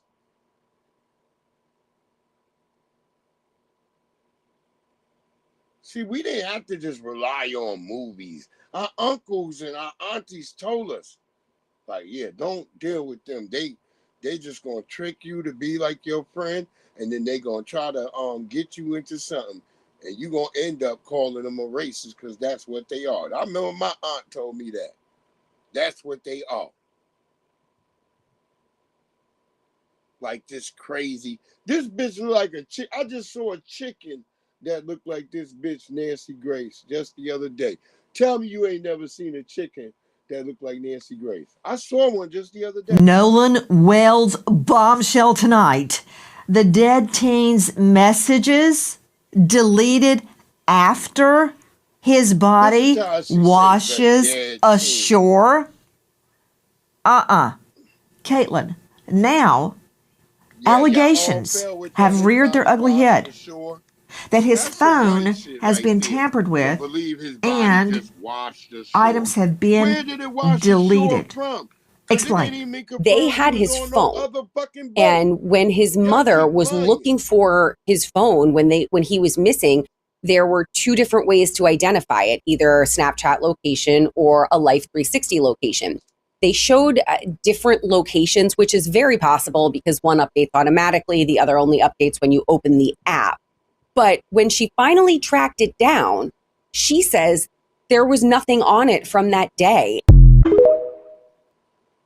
Damn. Yeah. I hope the family realize they need to get the fuck from around Al Sharpton and them. I really wish, because I know the mom.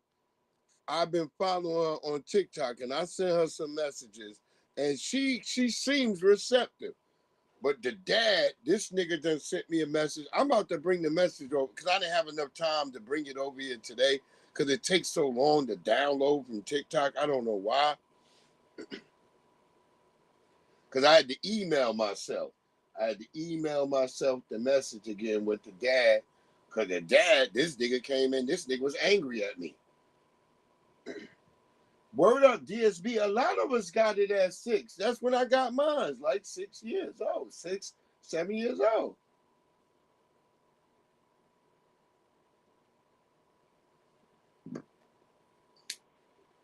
People forget, all the Latinos, y'all just started washing white people's houses. My mama used to clean white people's houses in the richest part, which is still one of the richest places in America. It's called Garden City. It's right near where I lived in Hempstead, Long Island. And my mom used to clean in there. And this white lady used to be very mean to me and very racist. That my mother used to clean her house. Into a clown. Yo, I couldn't watch it. I'm telling you, unlike other people who watch it, I was going to bring video. I was like, but I couldn't watch it. I got some clips, but I'll probably say that for tomorrow. Yeah, his dad is not FBA. His dad is not FBA. I've been telling people that. That nigga ain't FBA. Because I had a bunch of people trying to, I was like, nah, That Wansley last name, that's a Caribbean last name. I've been looking it up, and everywhere I've been finding that name is niggas in the Caribbean. Or niggas who over here are Caribbean. Yeah, that nigga's not FBA. So, you know, that's why, but his mama, because her daddy was FBA. His mama is the one really standing on FBA type business. His mother is, because her father was.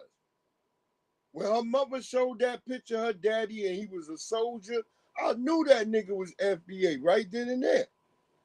This nigga not a soldier from the now, how all the tethers is in the military and shit. This nigga's a soldier from Vietnam.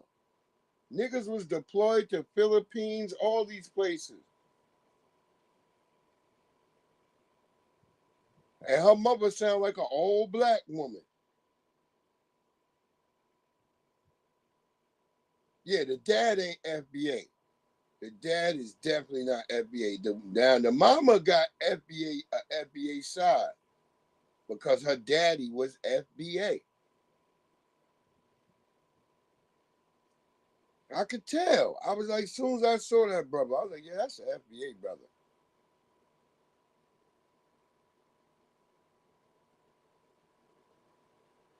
Where you got Asians now, just because they seen the grandmama, now he's a quarter Asian and shit. Get the fuck out of here.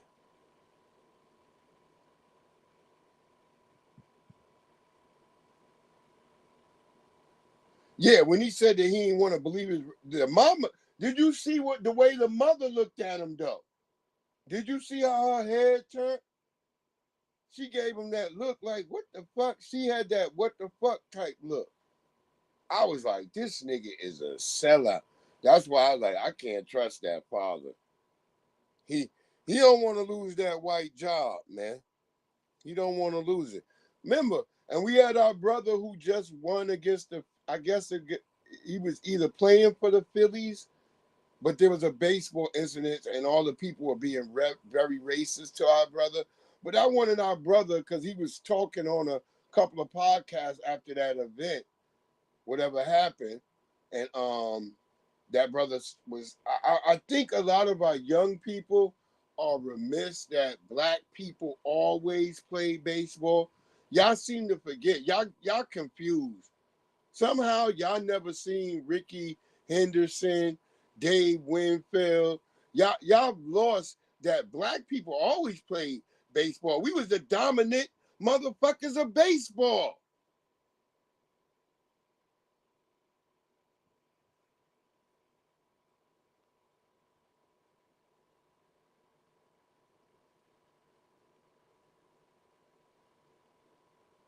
Yeah, word up, Caldor.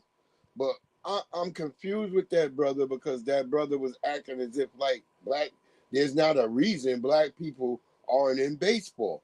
Well, let's go to the film and let's see why black people started getting out of baseball. Why is it that there are no black managers, no black general managers, no black owners?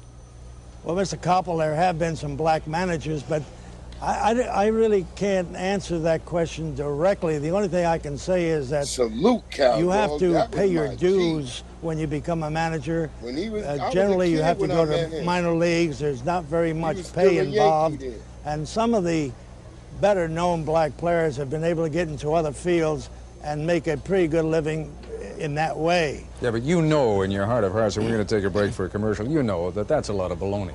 I mean, there are a lot of black players, there are a lot of great black baseball men who would dearly love. See how the reporters back in the days, them little, the Hobbit-looking nigga gave that nigga the business, like, you know, that's a lot of baloney. He wanted to say malarkey, but malarkey would have been a curse. At that time, saying malarkey, that was a curse word. That's why the other white niggas start laughing. He's like, you motherfucker, dude. He said baloney. He knew he caught that nigga. Nigga, you niggas is racist. Who would dearly love to be in managerial positions And I guess what I'm really asking you is to, you know, peel it away a little bit. Just tell me, why do you think it is? Is there still that much prejudice in baseball today? No, I don't believe it's prejudice. I truly believe that they may not have some of the necessities to be, let's say, a field manager or perhaps a general manager. You really believe that? Well, I don't say that they're all of them, but they certainly are short.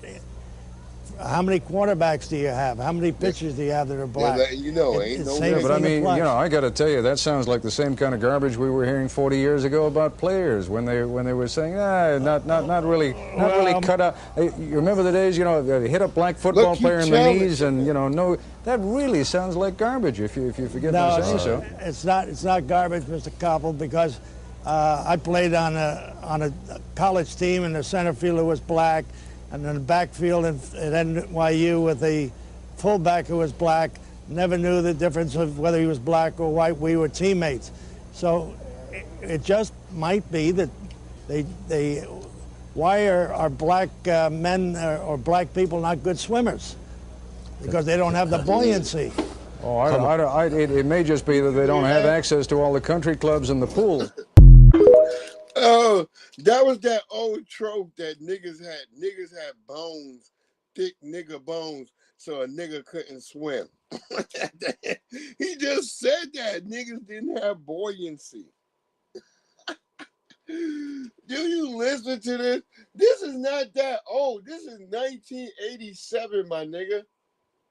And here we are in 2026, about to be in 2027, and yet you got niggas thinking that this attitude didn't still exist, that they weren't even telling.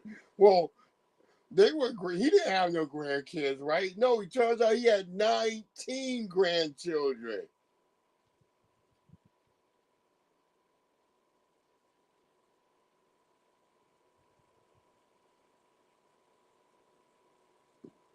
Yeah, that's right, Cow Dog. Yeah, we all could, nigga, I was on the swim team. That nigga like, niggas can't swim. This is what they telling us about goddamn Nolan Wells. This is what they just said about the other brother. He couldn't swim.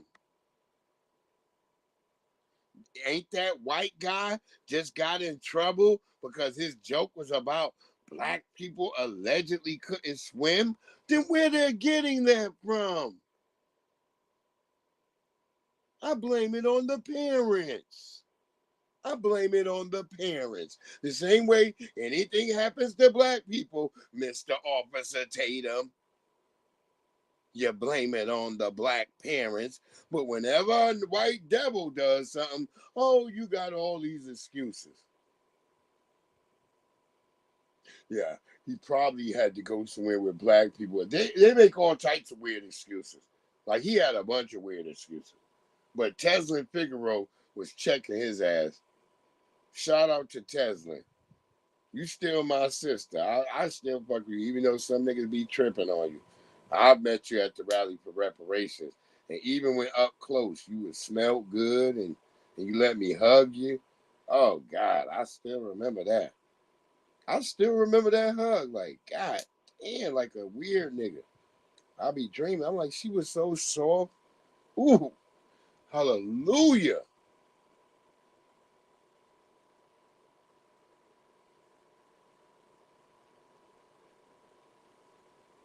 Like our lovely sister Layla. She was soft, but she was firm.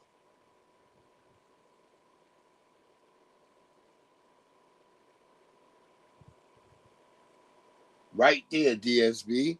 They always say that dumb shit. You niggers can't swim. God damn it. Who's seen a nigger swim before? That's what that right. This is 1987. So I don't want to hear shit from nobody who be telling me like, oh no, nigga, you can't say that. That they're dying off. No. Well, he had 19 grandchildren. Fuck, you ain't think he'd interact with all 19 of them niggas? That white nigga would have been remiss for not doing that. The hell is y'all talking about?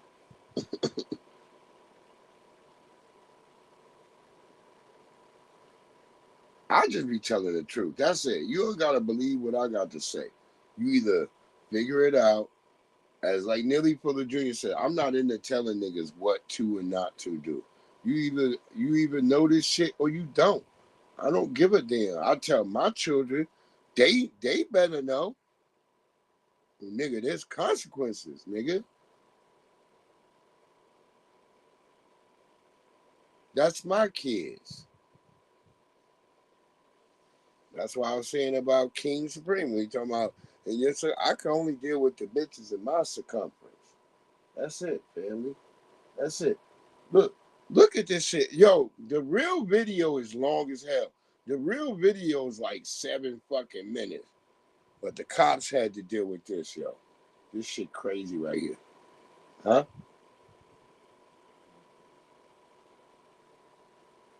Cow dog. That's what I'm saying. But see, I know something different that I don't know if this went in y'all school districts, but in Nassau County, Long Island, Hempstead, where I grew up, if you could not swim, you could not graduate. So if you found a nigga who didn't have a diploma, you like, this nigga can't swim. Better not take this nigga to the beach.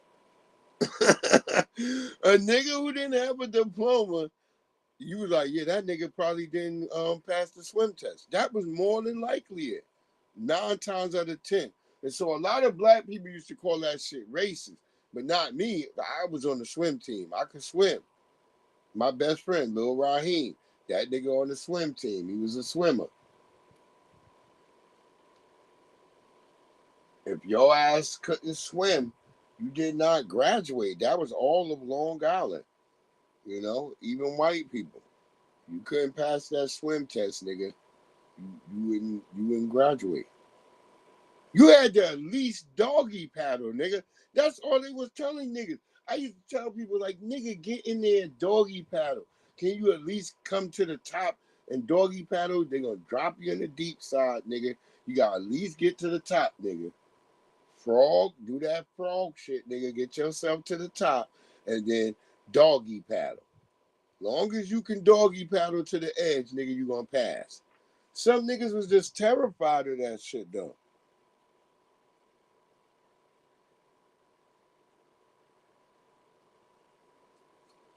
Yeah, in the military, you gonna have to swim, nigga. And you better hope they don't do it when you got a 40-pound rucksack on your back, nigga. You gonna fucking learn, nigga.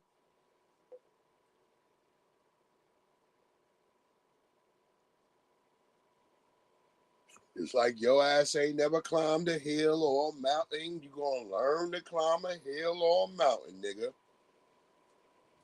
It's guaranteed.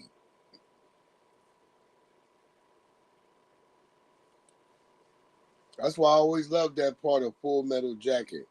When that nigga like, what's the matter, fat body? Fat niggas be having the most stress. Like, them niggas don't be surviving. People believe that. People don't understand that, for real. Fat niggas don't really survive. Some niggas do. But most of them niggas don't survive. Look, if I was a cop and I had to deal with this, yo, the fuck? We talking about survive. Stop! Mass!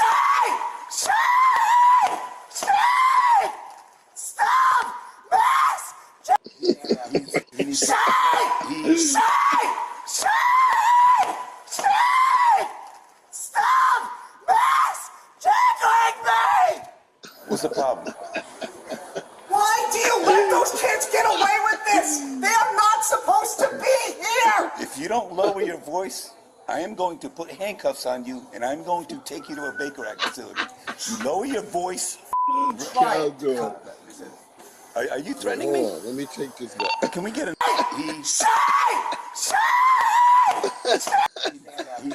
Y'all got the video's longer, bro. The video, they don't chop this shit up. The video long as shit. Mass! Jiggling me! What's the problem?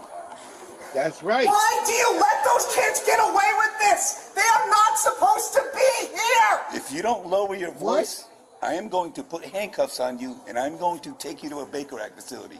You lower your voice. What's the Baker Act facility? Are you threatening me? Can we get another unit to deal with Jay Lee here? He is having a breakdown. Say! Look at the Just say the right pronoun! What'd you say? 7351. Nothing but John, you No! You're about to get sprayed. No! Get down right now. on his Leave feet. me alone! I can come in there. Leave me alone, Young please! Diaz, what Okay, are it you do? gonna calm down? I want No, it's too late now. It's too late now. This nigga's got an upside down stormtrooper on his shirt. It's taken.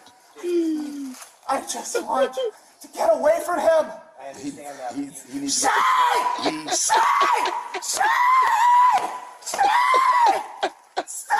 Please! Lord have mercy. Just God say damn. Shay! Oh, that's what it is, Cal Dog, a crazy house. Please step in. Watch your head. Do not push me. Crazy house.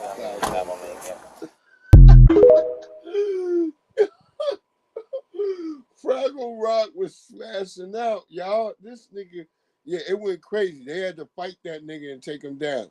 They cut all that part out. They had to fight that nigga. That nigga tried to kick the nigga with those shoes on, too. Wow, yo. Yeah, he ain't had them shoes on when they took him to jail. It's like giant Muppet shoes. This shit crazy. This is what's going on in America, y'all. I keep telling y'all all this shit for them. Y'all don't be thinking I'm right. I'm like, nah, nigga, all that transgender, some niggas is going to join it because some niggas is weak like that. Neely Fuller Jr. said, expect a lot of weak niggas is going to join like the transgender movement and all that because they're going to find it easier than being black. That's the cowardice of niggas. There's niggas that would rather be cowards than stand on any business. Yeah, that nigga in Fraggle Rock for real. That only niggas in here know what Fraggle Rock was. That's niggas, I always tell people, that's how you know a nigga had cable. Nigga had Fraggle Rock. Because Fraggle Rock only came on HBO on cable.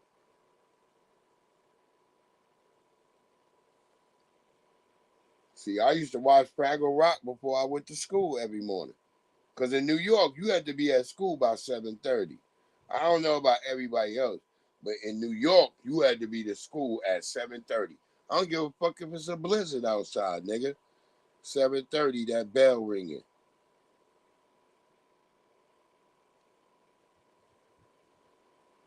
So we always used to be up like by 5 o'clock in the morning, getting ready for school.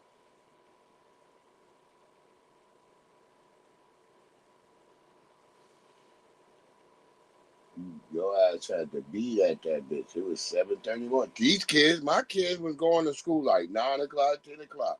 I was like, nigga, I gotta go to work. I remember me and my wife used to be arguing over who gonna be late to work to drop these niggas off. Like, nah, nigga, I gotta go to work.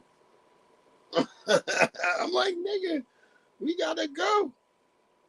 I'm like, I used to cuss the schools out. Like, can I bring them early? No, you can't bring them early. That's bullshit. Well, I'll start being like, I'm going to be the first in line. Like, shit, nigga, I got to be the work. Bastards. But then things started kind of changing. So along that way, they started being like, okay, yeah, you could be late because you got kids. You woke up? With nigga, what you just got up? Now I gotta know what type of woke up you talk about, young Riaz.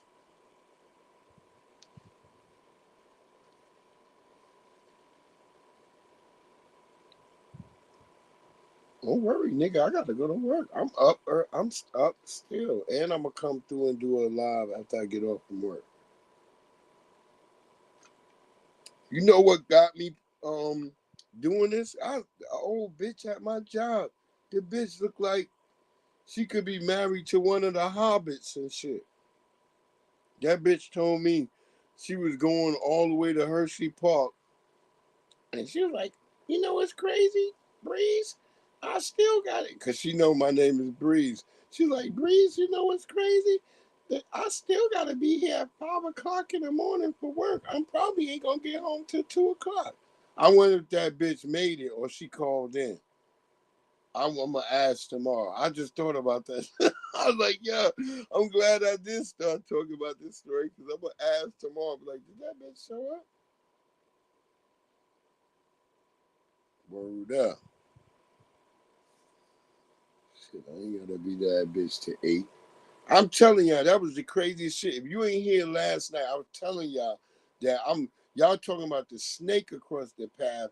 There was a damn Latino woman. She had a damn hammock laying right across the path. I should have caught a video of that. I hope she ain't there when I go in the morning. It's crazy. It's supposed to start storming at like 3 a.m. It's right. It's getting close to the time. It's supposed to storm right now on the East Coast.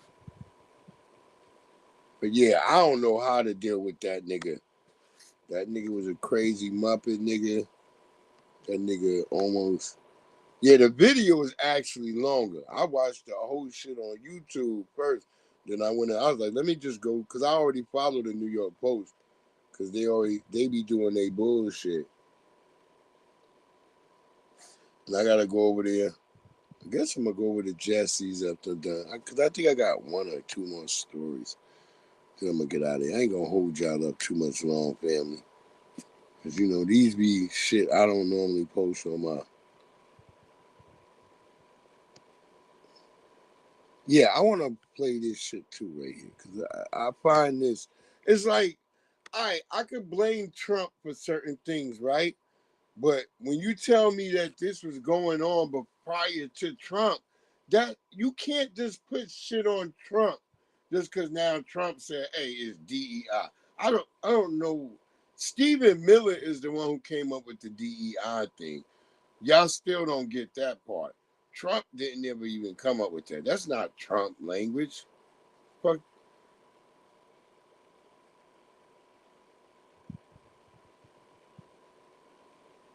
Trump is not gonna, he doesn't even know what DEI was at first. And his mind was like, does that mean do anything immigrant?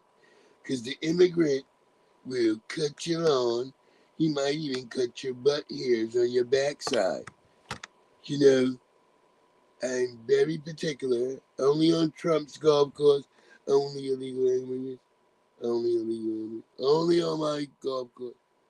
Can't have them everywhere else. We'll do this and we're going to get out of here. We ain't going to be that long. Shout out to the Africans for finally admitting. Appreciate all y'all coming through. Yeah. These are all Africans too. I love what my brothers say. Like, they always play like we can't tell the difference. All you niggas look like Africans to me. So much for African Americans not having any culture. Y'all know exactly who to dress like and who to talk like and who y'all want to be like. Right, One brother. thing for sure, nigga, you ain't never gonna hear a black person being like, my biggest flex is that I'm African American, but I look African. Cause I guarantee you, boy, we can tell y'all all African, gang. Don't nobody think that. I don't know who told y'all that. Lame ass niggas, bro. And y'all be swearing that we the most divisive motherfuckers, but y'all be the ones criticizing us, but then cosplay as us. Boom! Cosplaying ass ninjas. Nigga, and acting like we can't tell you African. Y'all look different. I be looking at niggas, I'm like, this nigga's African. White people do not call y'all brother in the store. They can tell. And they can probably smell. They can smell. You tethers be musty and all types of shit.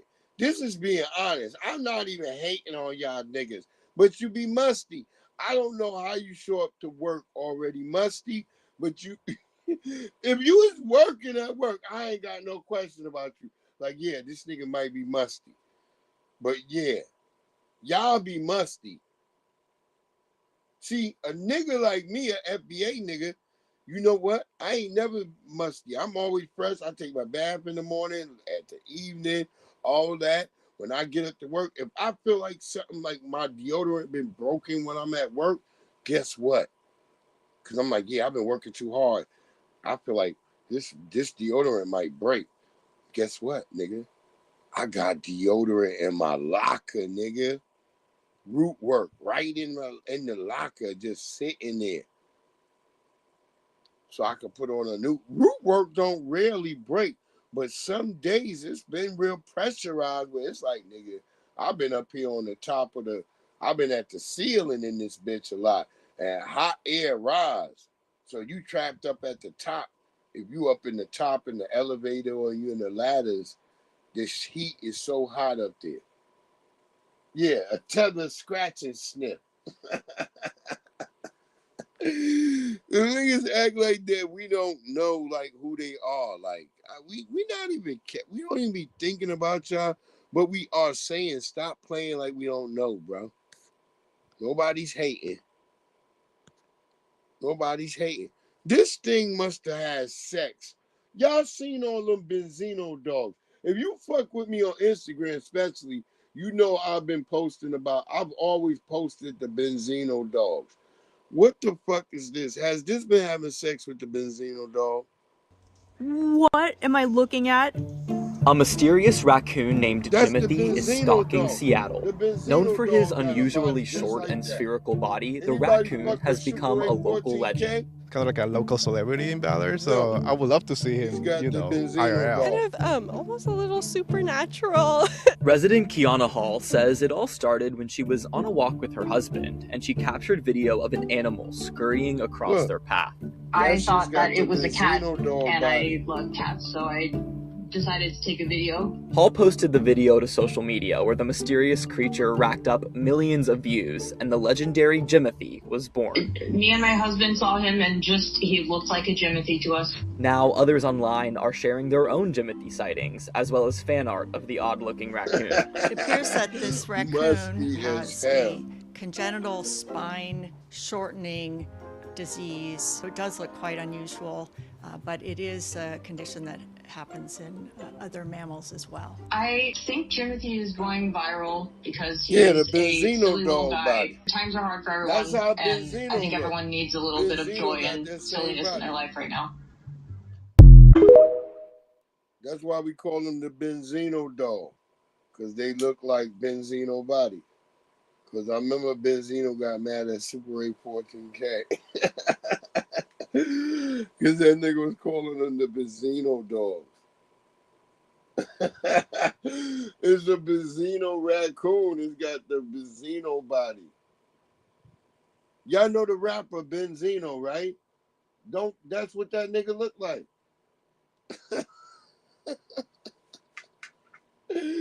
Yo, that nigga Benzino been hating niggas who call them things Benzino dogs.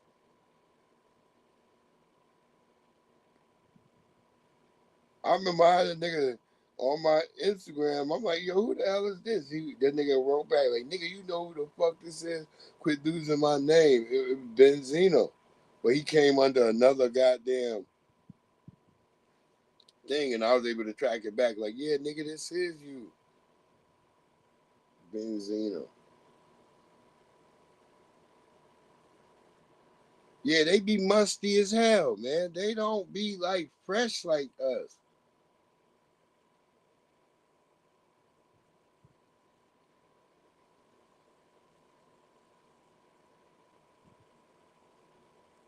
I be laughing. I be working the women at my job. They always like, you been out there moving on that mulch. They was like, but you still smell good.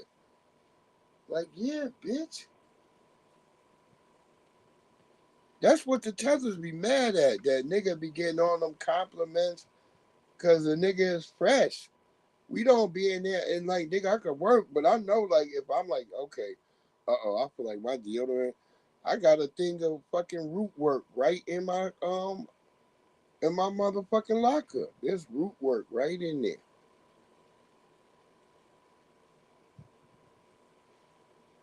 I told Tariq he need to make that BlackBerry. I think he had that BlackBerry shit just for a short period of time. He need to make that again.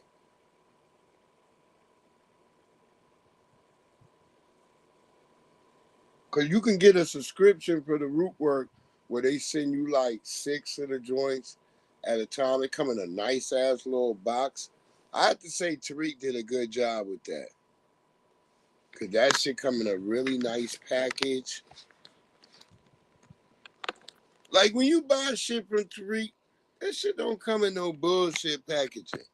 I have to say that much. At least that brother put shit in like quality packaging. The box, everything be like, you be wanting to keep them boxes.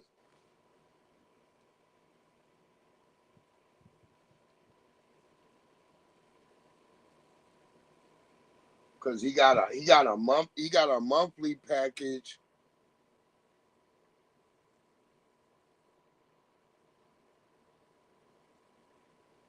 Yeah, karate class with onions. God damn. That is funky as hell. That's how Indians be smelling.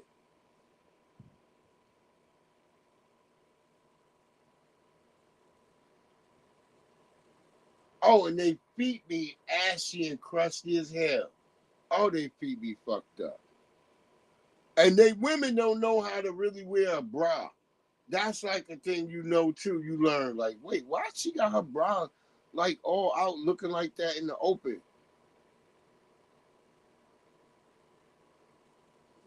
You know real quick, like, yeah, that's an African. She don't know how to wear her fucking bra. They don't. I'm not disrespecting them. I'm just telling y'all what it is.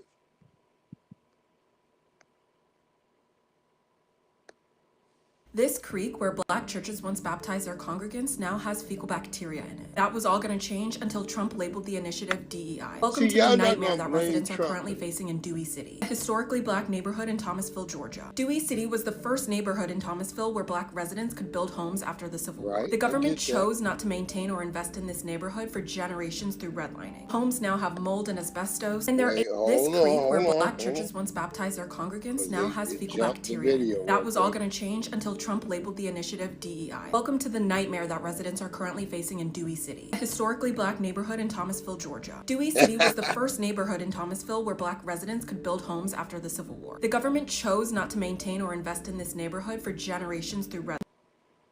So there we go, woman. Right there in the very beginning. So we cannot have to sit here and blame Trump because of DEI or something. They were already not being maintained by the government due to redlining. So that's not Trump.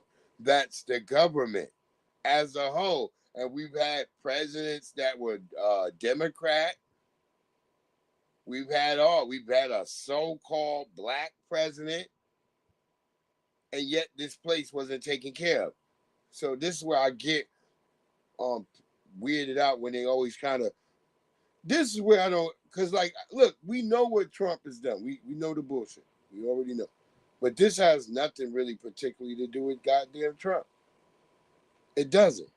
Homes now have mold and asbestos, and their 82-year-old wastewater system is actively leaking fecal bacteria into the creek. But that was supposed to change when Thomasville won a $19.8 million EPA grant to fix it. Black communities spent decades organizing and fighting to get the federal government to acknowledge the environmental harm that disproportionately falls on us because of decisions the government made, not decisions we made. With cancer rates, death rates, and documented illness, black activists proved that the environments they were living in were killing them. It forced the creation of the Office of Environmental Justice at the EPA in 1992. Then, Trump signed an executive order eliminating DEI programs on day one of his second term, and the office was gutted. Dewey City's grant was pulled. After everything black communities fought for just to be acknowledged, So you telling me this was granted back in 1992, but yet they never got the money, and it's Trump's fault because they never got the money? Did y'all hear that? Did you just hear that, family? We got pictures in black and white. I don't know what time she trying to push for, because y'all got it in black and white, color.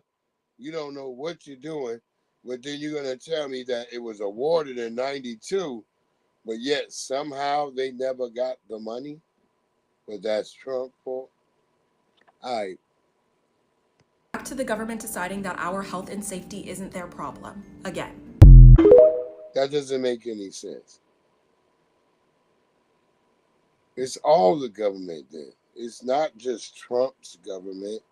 All the government has made that a whole situation where they believe they don't give a damn about your safety. Oh, you know what I had tonight, y'all? I'm going to be honest, man. These shit's on my mind right now. I had some beef tallow fries. Oh, my God. Them shits was so good. I can't even. I'm thinking about it right now because I just looked over and I saw I threw the box in the garbage and I'm like, oh my God, those were so good. Yeah, I went to that butcher shop and I was sitting here thinking I ordered because it said on the thing on the phone when I ordered it on the app. I'm like, okay, so they said 5 Frankfurt. They 5 hot dogs like that. I'm like, I figured they gonna put whatever bullshit dressing on it. I get there. I should have realized these niggas was a butcher shop. I get there. These niggas got actual 5 real hot dogs. I was like, I ain't say nothing. I just kind of laughed like, nigga, why would you have that on your app under the edibles?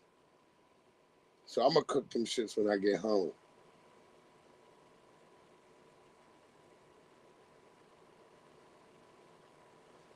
I'll make a video to show y'all, because I hope they look like hot dogs you got with Tom and Jerry, since they came from a butcher.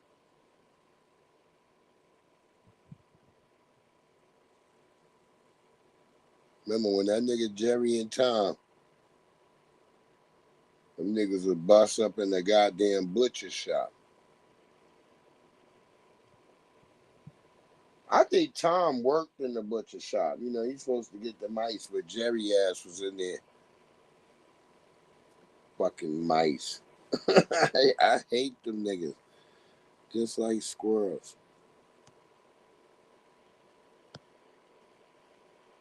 But look, I don't agree with Trump, but I'm just saying, I don't think y'all should be able to blame his bitch ass. He a ain't shit motherfucker. But look, focus on the real shit. Y'all said that shit was passed in 1992. Y'all should be saying, well, why didn't y'all get the grant? You know what I mean? Why didn't y'all, were y'all already getting the money? And if y'all didn't get the money and y'all never cleaned up the creek, now that's another question to be asked. Is that Trump? Or is that whoever y'all put in head of that goddamn so-called creek? Think about it. I ain't giving Trump a pass. But I'm just saying, be honest with yourself.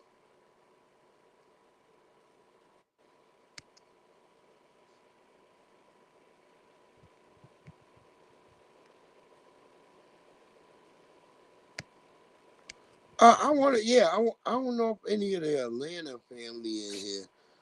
I was going to ask this because I thought this was weird right here, though. But if anybody can vouch for Atlanta, let me know, because I don't. This looked like it used to be a black neighborhood, but now you got a Mexican talking about they built. I don't know. Y'all tell me, what Mexicans in Atlanta building Atlanta, or am I crazy?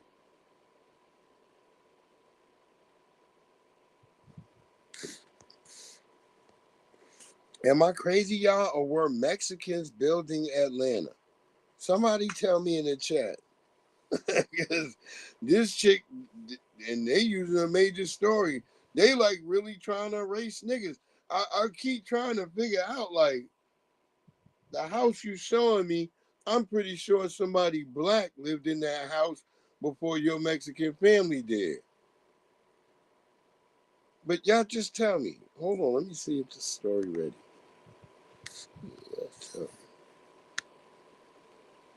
Y'all tell me, family. We wanted to settle y'all. down in This this is neighborhood. Atlanta. I mean, this is where I was raised, and this is what we're comfortable with, and this is what we know. Wait, We wanted to settle down in this neighborhood. I mean, this is where I was raised, and this is what we're comfortable with, and this is what we know. But we didn't have the money. We didn't have the money to purchase it. Everything is converging here in Atlanta. Housing prices, gas prices, grocery prices, Now insurance wait costs, till she all shows y'all at the once. house. It is a reality that has Tell me helped that ain't drive the house a black state where people used credit to card live in. balances have jumped more than 25% over the last couple of years, most in the nation. A reality that makes people who grew up here, people who raised families here, no longer able to live here. This is where I grew up. That's Look. the house that is the majority of my childhood. Around like 2017, I felt like a lot of my family friends began moving out. Man, you came as a transplant The afterwards. rising rent prices in that neighborhood. I met Myra Martinez, who was born and raised here in Chosewood Park, a neighborhood in southeast Atlanta. She's 23 and the daughter of immigrants, and her family's dream was to put down roots here in the community they helped build. To see the neighborhood change Did y'all was very... wait? Did y'all hear that? In the community they helped build. Y'all see how ramshackle that house was? That's a house that black people used to live in back in the days when Martin Luther King lived around in Atlanta. What are they talking about? Are y'all paying attention? They literally trying to replace black people in OpenSea, and we're sitting here still. What? What? Yeah, DSB. You talking about they just transplanted in 2017 and they helped build it? Let me run that back again, man. Myra Martinez, who was born and raised here in Chosewood Park, a neighborhood in southeast Atlanta.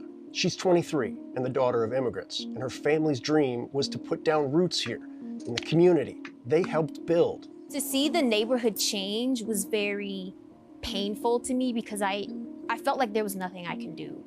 I felt like I was only there to just watch everything pass by me. This is exactly the development you should want in your community. What they're missing is that the people who made that community their home for decades are no longer able to live in it. They weren't They there don't for get to enjoy the decades. benefits. A decade is only I just 10 don't think years. that my family has the opportunity to come to the Beltline because they're struggling to make sure that they're making enough to support themselves and support our family and bring food on the table. And when they did live closer to it, it didn't exist. And now I'm that it does telling exist, y'all, they the media live is closer to all it. involved with Right. this erasure. Exactly. Those are old black homes. I don't care what you say. Those are not Mexican homes. Those are old black homes. Y'all full of shit. Yeah, she lying. He lying.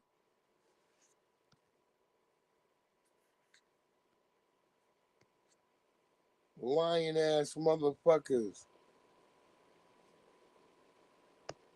The Trump administration, they're going to start debanking undocumented immigrants to encourage self-deportation. Yes, the right White there House pissed me Deputy off. Chief of Staff That's a Stephen whole Miller damn confirmed lie. that the Trump administration is actively pursuing a policy to debank illegal immigrants by cutting off their access to U.S. financial systems. The administration views blocking access to financial services, loans, and banking lines as a massive engine for deportation, intended to compel self-deportation and disrupt unauthorized economic activity.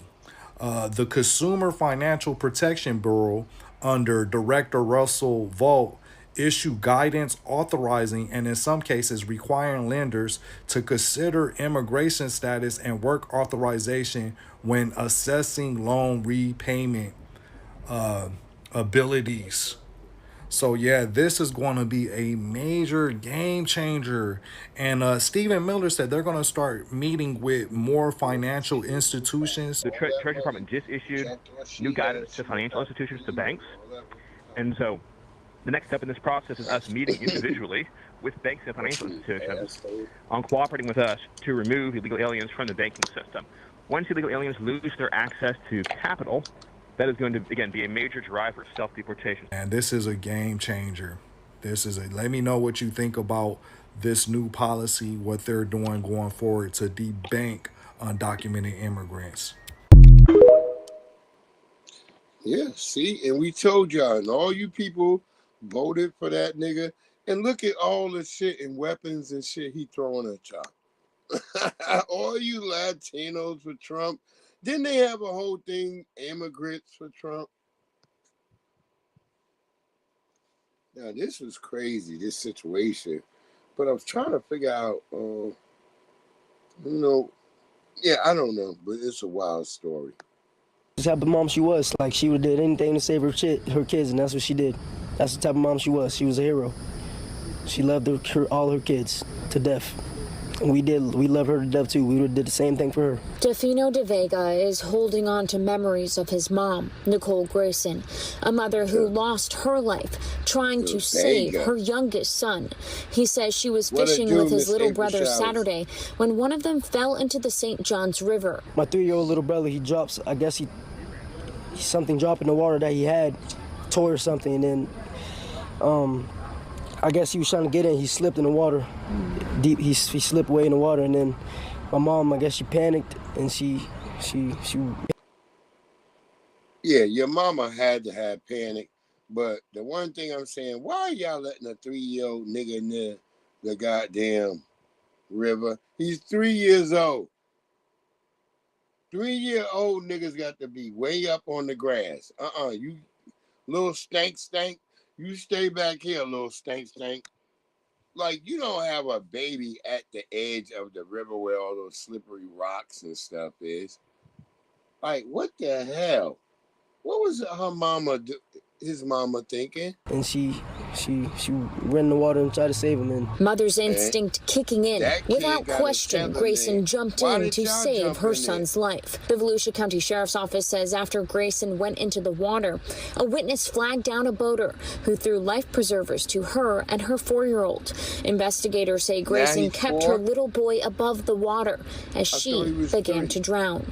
The boater was able to pull the 4-year-old to safety, and a Good Samaritan swam to reach Grayson and bring her back to the boat. She was rushed to the hospital where she died. She drowned, trying to save my little brother and stuff. And he was heartbroken. And my mom, she was a strong woman. She would do anything to keep her kids safe, and she did. She fought hard. Her family sharing these photos on an online fundraiser, saying she was caring, supportive, selfless, and always willing to sacrifice her time to make sure her children had everything they needed. Now her 6 children are left to move forward without the woman they say always put them first, up until her final breath. She was my #1 supporter. Yeah, I don't know what I'm gonna do without her now, man. You gotta tell the daddy last name. It's heartbroken. I just wish she would have stayed home.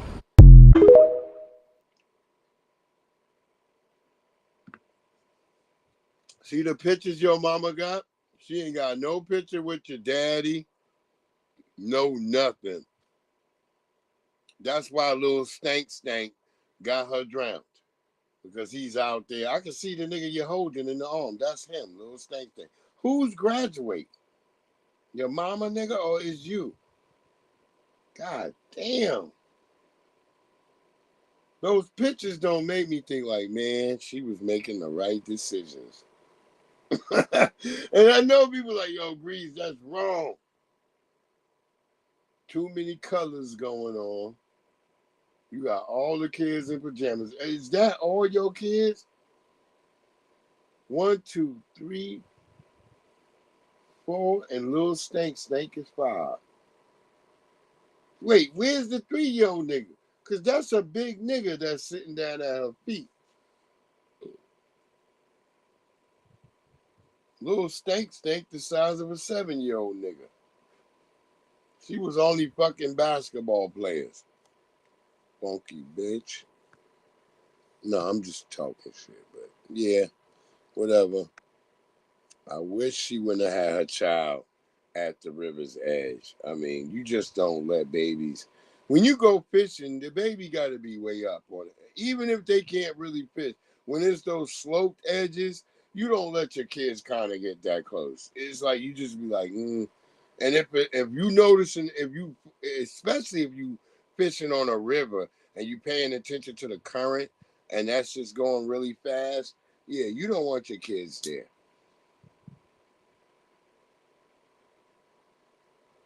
And like, who else was there with her and the baby? Like, god damn. I didn't wish it happened at all.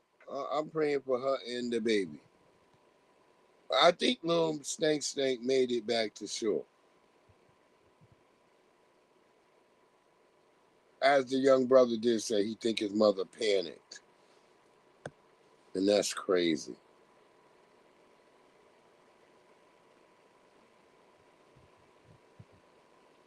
And how didn't they get her in the boat quick enough too? I don't know. I just don't know.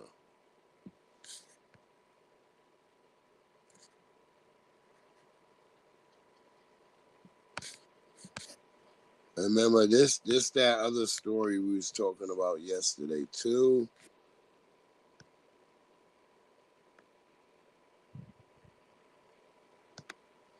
Yeah, and then we gonna be out of here.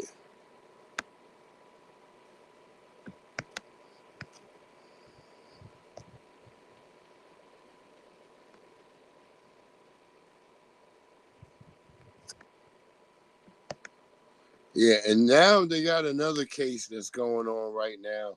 A nigga that's pseudo black. I don't know if he's black or not, but I'll tell y'all about it. They was at some damn thing called Bliss Fest. And once again, I'll tell you black people, if you're not taking the numbers, because I see a white mama over, and now all of a sudden you become black and shit, but your mama been telling you you ain't black the whole time, and telling you, oh, you're biracial. And you're like, yeah, my mom said that. And then you go some fucking place with a whole bunch of white people, and then you're dead. I don't know. I don't know what else to tell you. I ain't trying to rain on your parade. I just don't know what else to tell you. It's just like I don't know what black people need to hear. Let us hear this Tether who told us why she comes to America. One more time, family. Let's go. I come to your country. I don't care where it is. I am here to make money. I did not go to build the countries. Because in my country where I come from, I am poor and I left my country because there is nothing for me to do. I didn't see any ways of getting rich in my country. So I decided to come to other countries to do something for myself. We're here to take. We are here to take. That's the reality. When we come there, don't expect us to build America for who? You have a lot we are here to take. That's the truth. And I know I might sound arrogant, but I'm not a person who sugarcoats the truth. So when we come to your countries, just know we are not here to have mercy on you. We are here to take. We are here to take. Nigga, do y'all get it? I don't know what you build America. So all that shit when y'all be hearing niggas talking about immigrants built America, there's at least one thing you can say about that filthy immigrant. She was at least honest. And this is the brother that they're going to be putting on us the next couple of days. Pay attention, family. You heard it here first. On Saturday evening, he had went to bed early after his dance performance. And the next morning, he was found around 9 a.m. hanging. On Saturday evening, he had went to bed early after his dance performance. And the next morning, he was found around 9 a.m. hanging out of his tent with two large lacerations right above his collarbone and right below it. And that he had lost 8 pints of blood. And, it was looking like he shouldn't be alive right now is basically what they were saying. There's no way he should be alive with the amount of blood that he lost. You ask anyone about him, they will tell you he would give the shirt off his back for anybody. And frankly, we're all shocked and in disbelief of who would do something to such a sweet person. He did not deserve this. And from all the evidence we've gathered, it looks like, it could have been a hate crime at this point. How important is it to get justice in this situation for Lon? I think it's very important because no one deserves this. And if this was anyone else's family member, everyone would want justice. And I feel that a person out there is a threat to everyone's freedom and everyone's health and stability in this area. Well, there you go. This will be the next big story because they're already labeling him black, but I'm pretty sure I looked at the event, I was like, nobody black goes to this.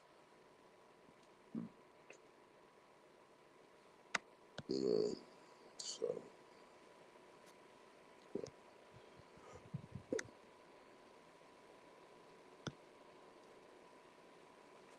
but whatever, we shall see. We shall see what these diabolical white people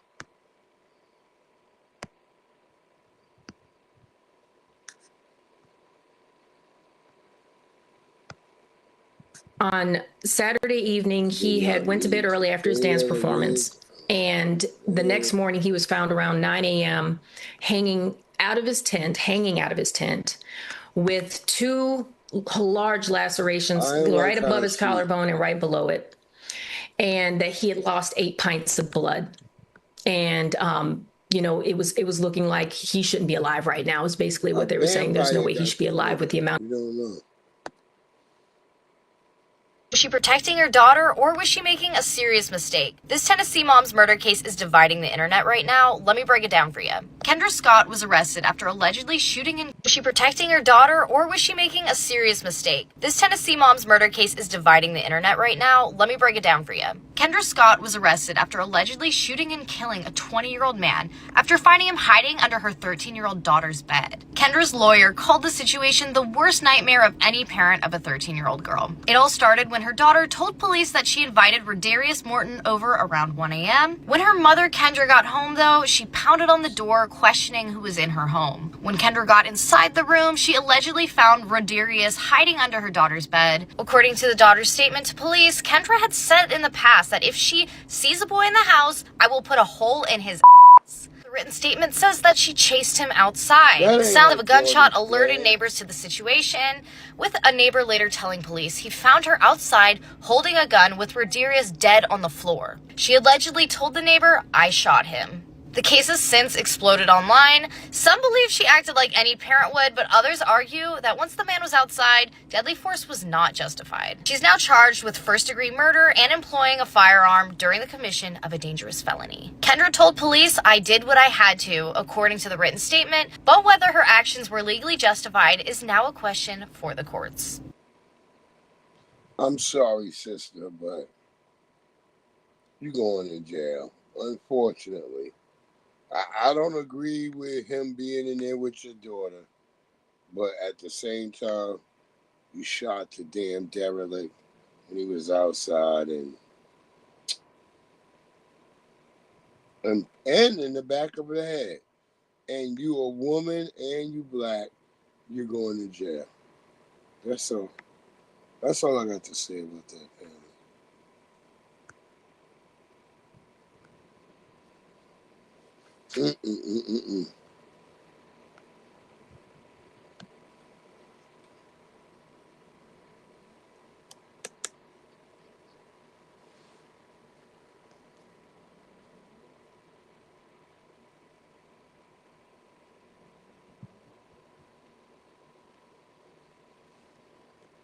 That bitch only gonna hear Navi crow.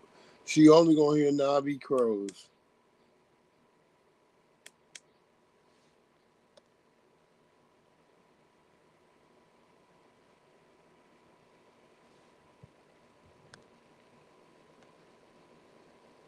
I had one more thing I wanted to do before I got out of here.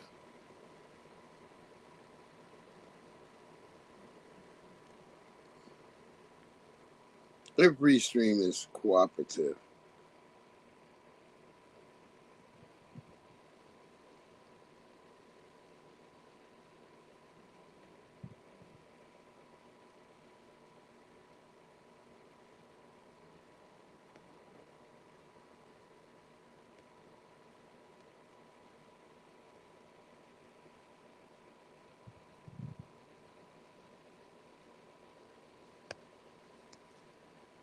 Oh yeah, where that crazy white nigga? That one.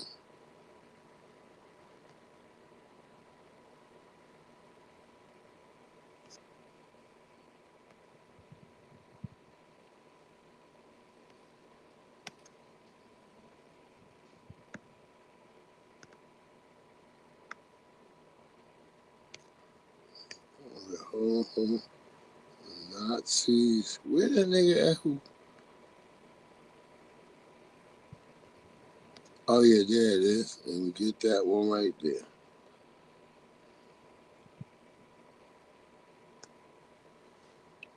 There we go.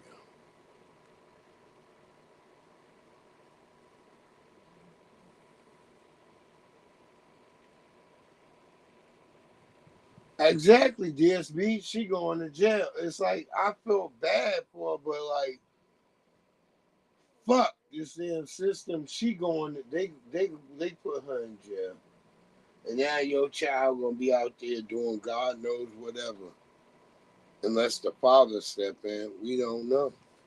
We don't know what's going on with that situation. But I do know that I feel unfortunate for her. I'm not like one reason condoning that 20-year-old nigga being in there with a 13-year-old. But I'm also going to say this. You can't just bust a nigga in the back of the head and you let him outside the house. It's just like you should have shot him when he was under the bed. I'm going to be honest. If you're going to be doing that, you should have got him when he was under the bed and you could say to the police you were scared and he was coming out from under the bed and you just got scared. That's it. That's all I could think you could say.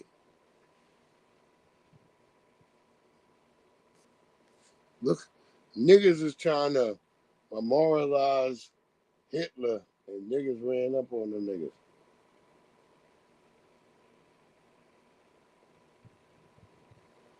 Exactly. Cow dog. That's what I'm saying. Like, at least even if your daughter say whatever the fuck she said, which they using against you right now, you could have been like, I just got scared and the trigger pulled. I had him dead to center and I just fired. Like, yeah. He coming from under the bed. Had you caught him under the bed, coming from under the bed, you know what I'm saying? Look, I'm not trying to give a reason, but I'm just trying to tell you, ladies, if that's what you're going to do, don't do it the way she did it. Nazi niggas trying to put up a reef. Other Nazi niggas ran at them niggas. Look, I don't know what's who right. I just see two Nabisco type. Ja. Wir sind immer nur Demokratie und die verlieren. Eine rechtsextreme Partei. Die hat hier nichts verloren. Ja, Partei. Das ist eine faschistische Partei. Sie ist aber immer noch demokratisch. Sie waren letztes Mal schon So, all the niggas who Der Kranz ist auch wieder zurück. Ja. Ich lasse mich von Ihnen nicht als Schwein. Lassen Sie, das zeige ich mir an. Hat keiner gesagt. Sehr gerne. Stop them racist niggas. Okay. Because they trying to pay homage to the Nazis. Well, I guess they didn't stop it because they still did it anyway, right?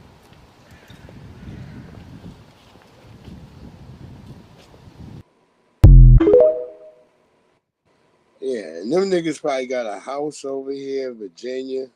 You don't even know.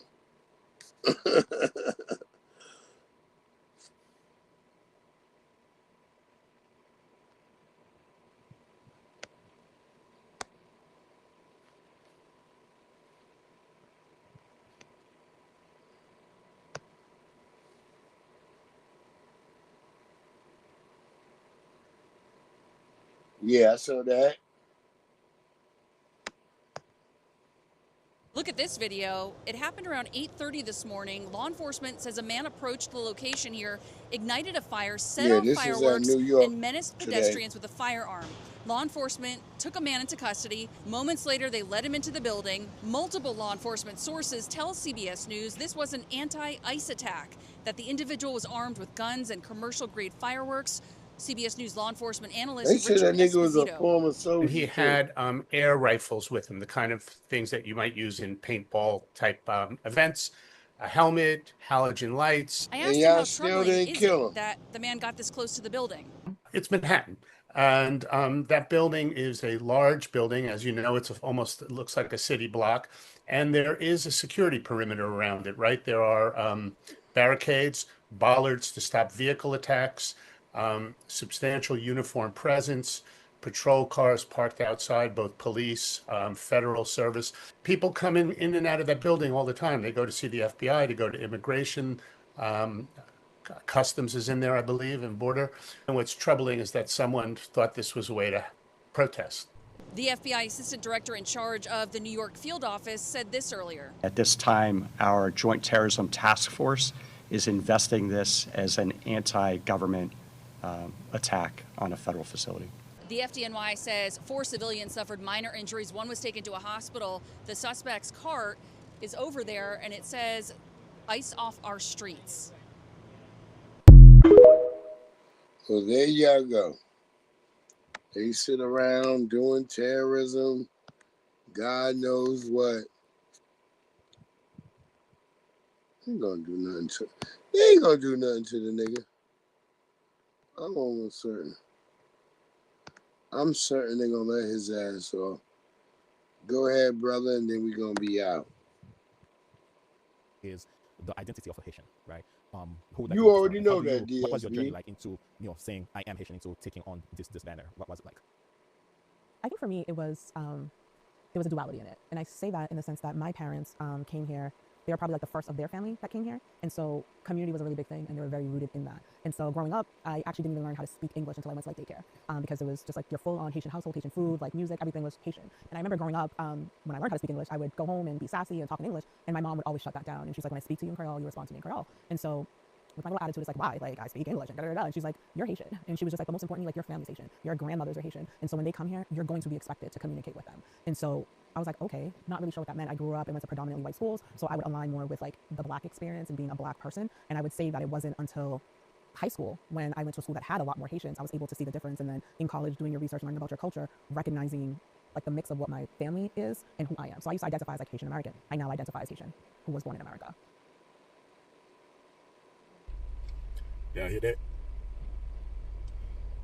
This is a prime example of immigrants knowing when they go home, they got to take their costume off. This is all of their households. I know this video was Haitians sitting up here discussing it, but this is just all. This pertains to all immigrants. Do not let them get online gaslight you, man.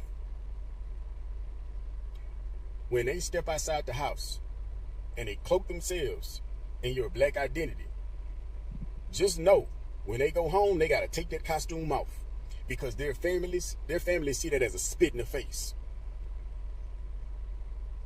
They don't know the first thing about being Black. You heard this woman. She sat up there, and this ain't me denigrating her. This is me showing y'all they fully understand what an ethnicity is. She's Haitian, Jamaican, whatever tribe you descend from in Africa, whatever South American country you descend from, and so on and so forth. They know they are not you. They rely on flat Blackness to reap the benefits of being you, because they can't stand on their own too. I just want y'all to keep that in mind when these people come on here playing these games with y'all. They know they are not you. They don't even grow up in the same communities as us, and they know that. They learn Blackness when they get here from you, Black American. Please understand that. Boom, yo, word up, man. Real shit. Appreciate Cowdog, DSB, Project Leroy, Miss April Showers, Fresh Always. You know what it is. All the family that's been in here. If I forgot for a moment and you in here, let me know if you still in here. Oh, the Church of Black Power. Shout out to Church. Y'all all, the family is in here. Young Riaz, So y'all already know who to subscribe to. Cow Dog.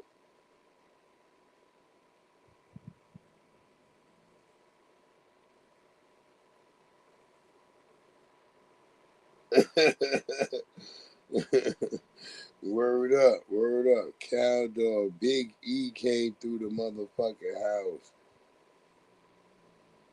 Y'all know what it is, man. Y'all have a great one. You know, shout out to the family. I have nothing but love for y'all. You know what it is. I'm going to catch y'all when I get off tomorrow. Yeah, we'll get back at it, my nigga. And y'all have a great one. Love y'all.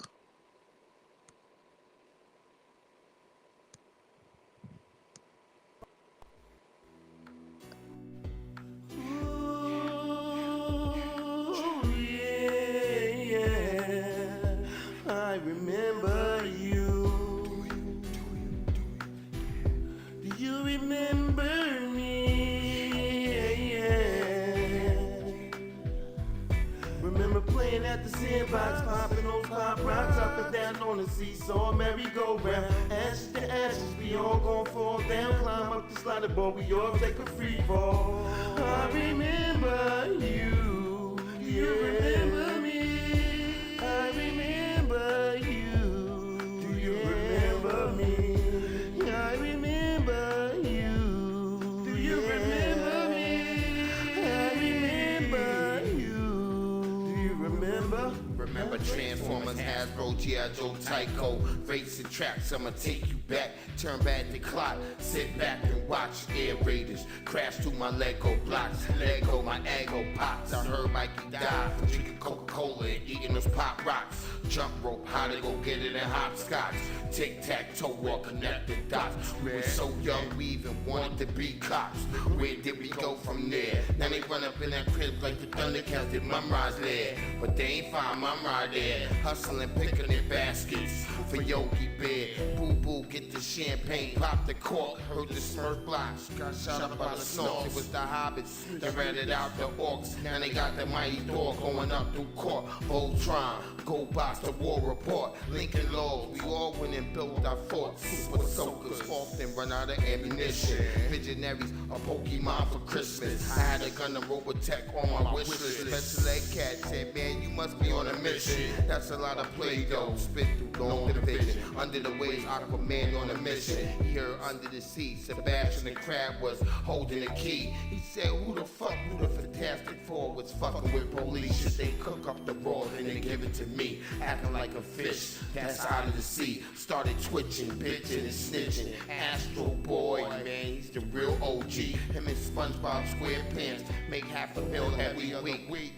You know, playing Skelly in the skateboard park and also jump tag until it got dark. We used to love that till the gun sparked, till they bust back, no one was hurt. Throwing sand from the sandbox and pebbles from the dirt. By the seesaw, standing in our b-boy stands, rocking shell top Adidas, flat tops and afros, Sega Genesis, Thelma and Louise. While fiddling around, asking Selma for a squeeze. Macaroni and cheese, rice with mustard greens, Volvos, Land Cruisers and MPVs. Reverend Run, DMCs, listening to Karis One and Lil C's. 106 in Park with AJ and Free. Do you remember this? Bell bottoms with penny loafers, pimped out suits, chilling on leather sofas. Like Van Damme, all of us are universal soldiers. I remember you. Do you remember me? Remember playing at the sandbox, popping on pop rocks up and down on the seesaw, merry-go-round. Ashes to ashes, we all gon' fall down. Climb up the slider ball, we all take a free fall. I remember you.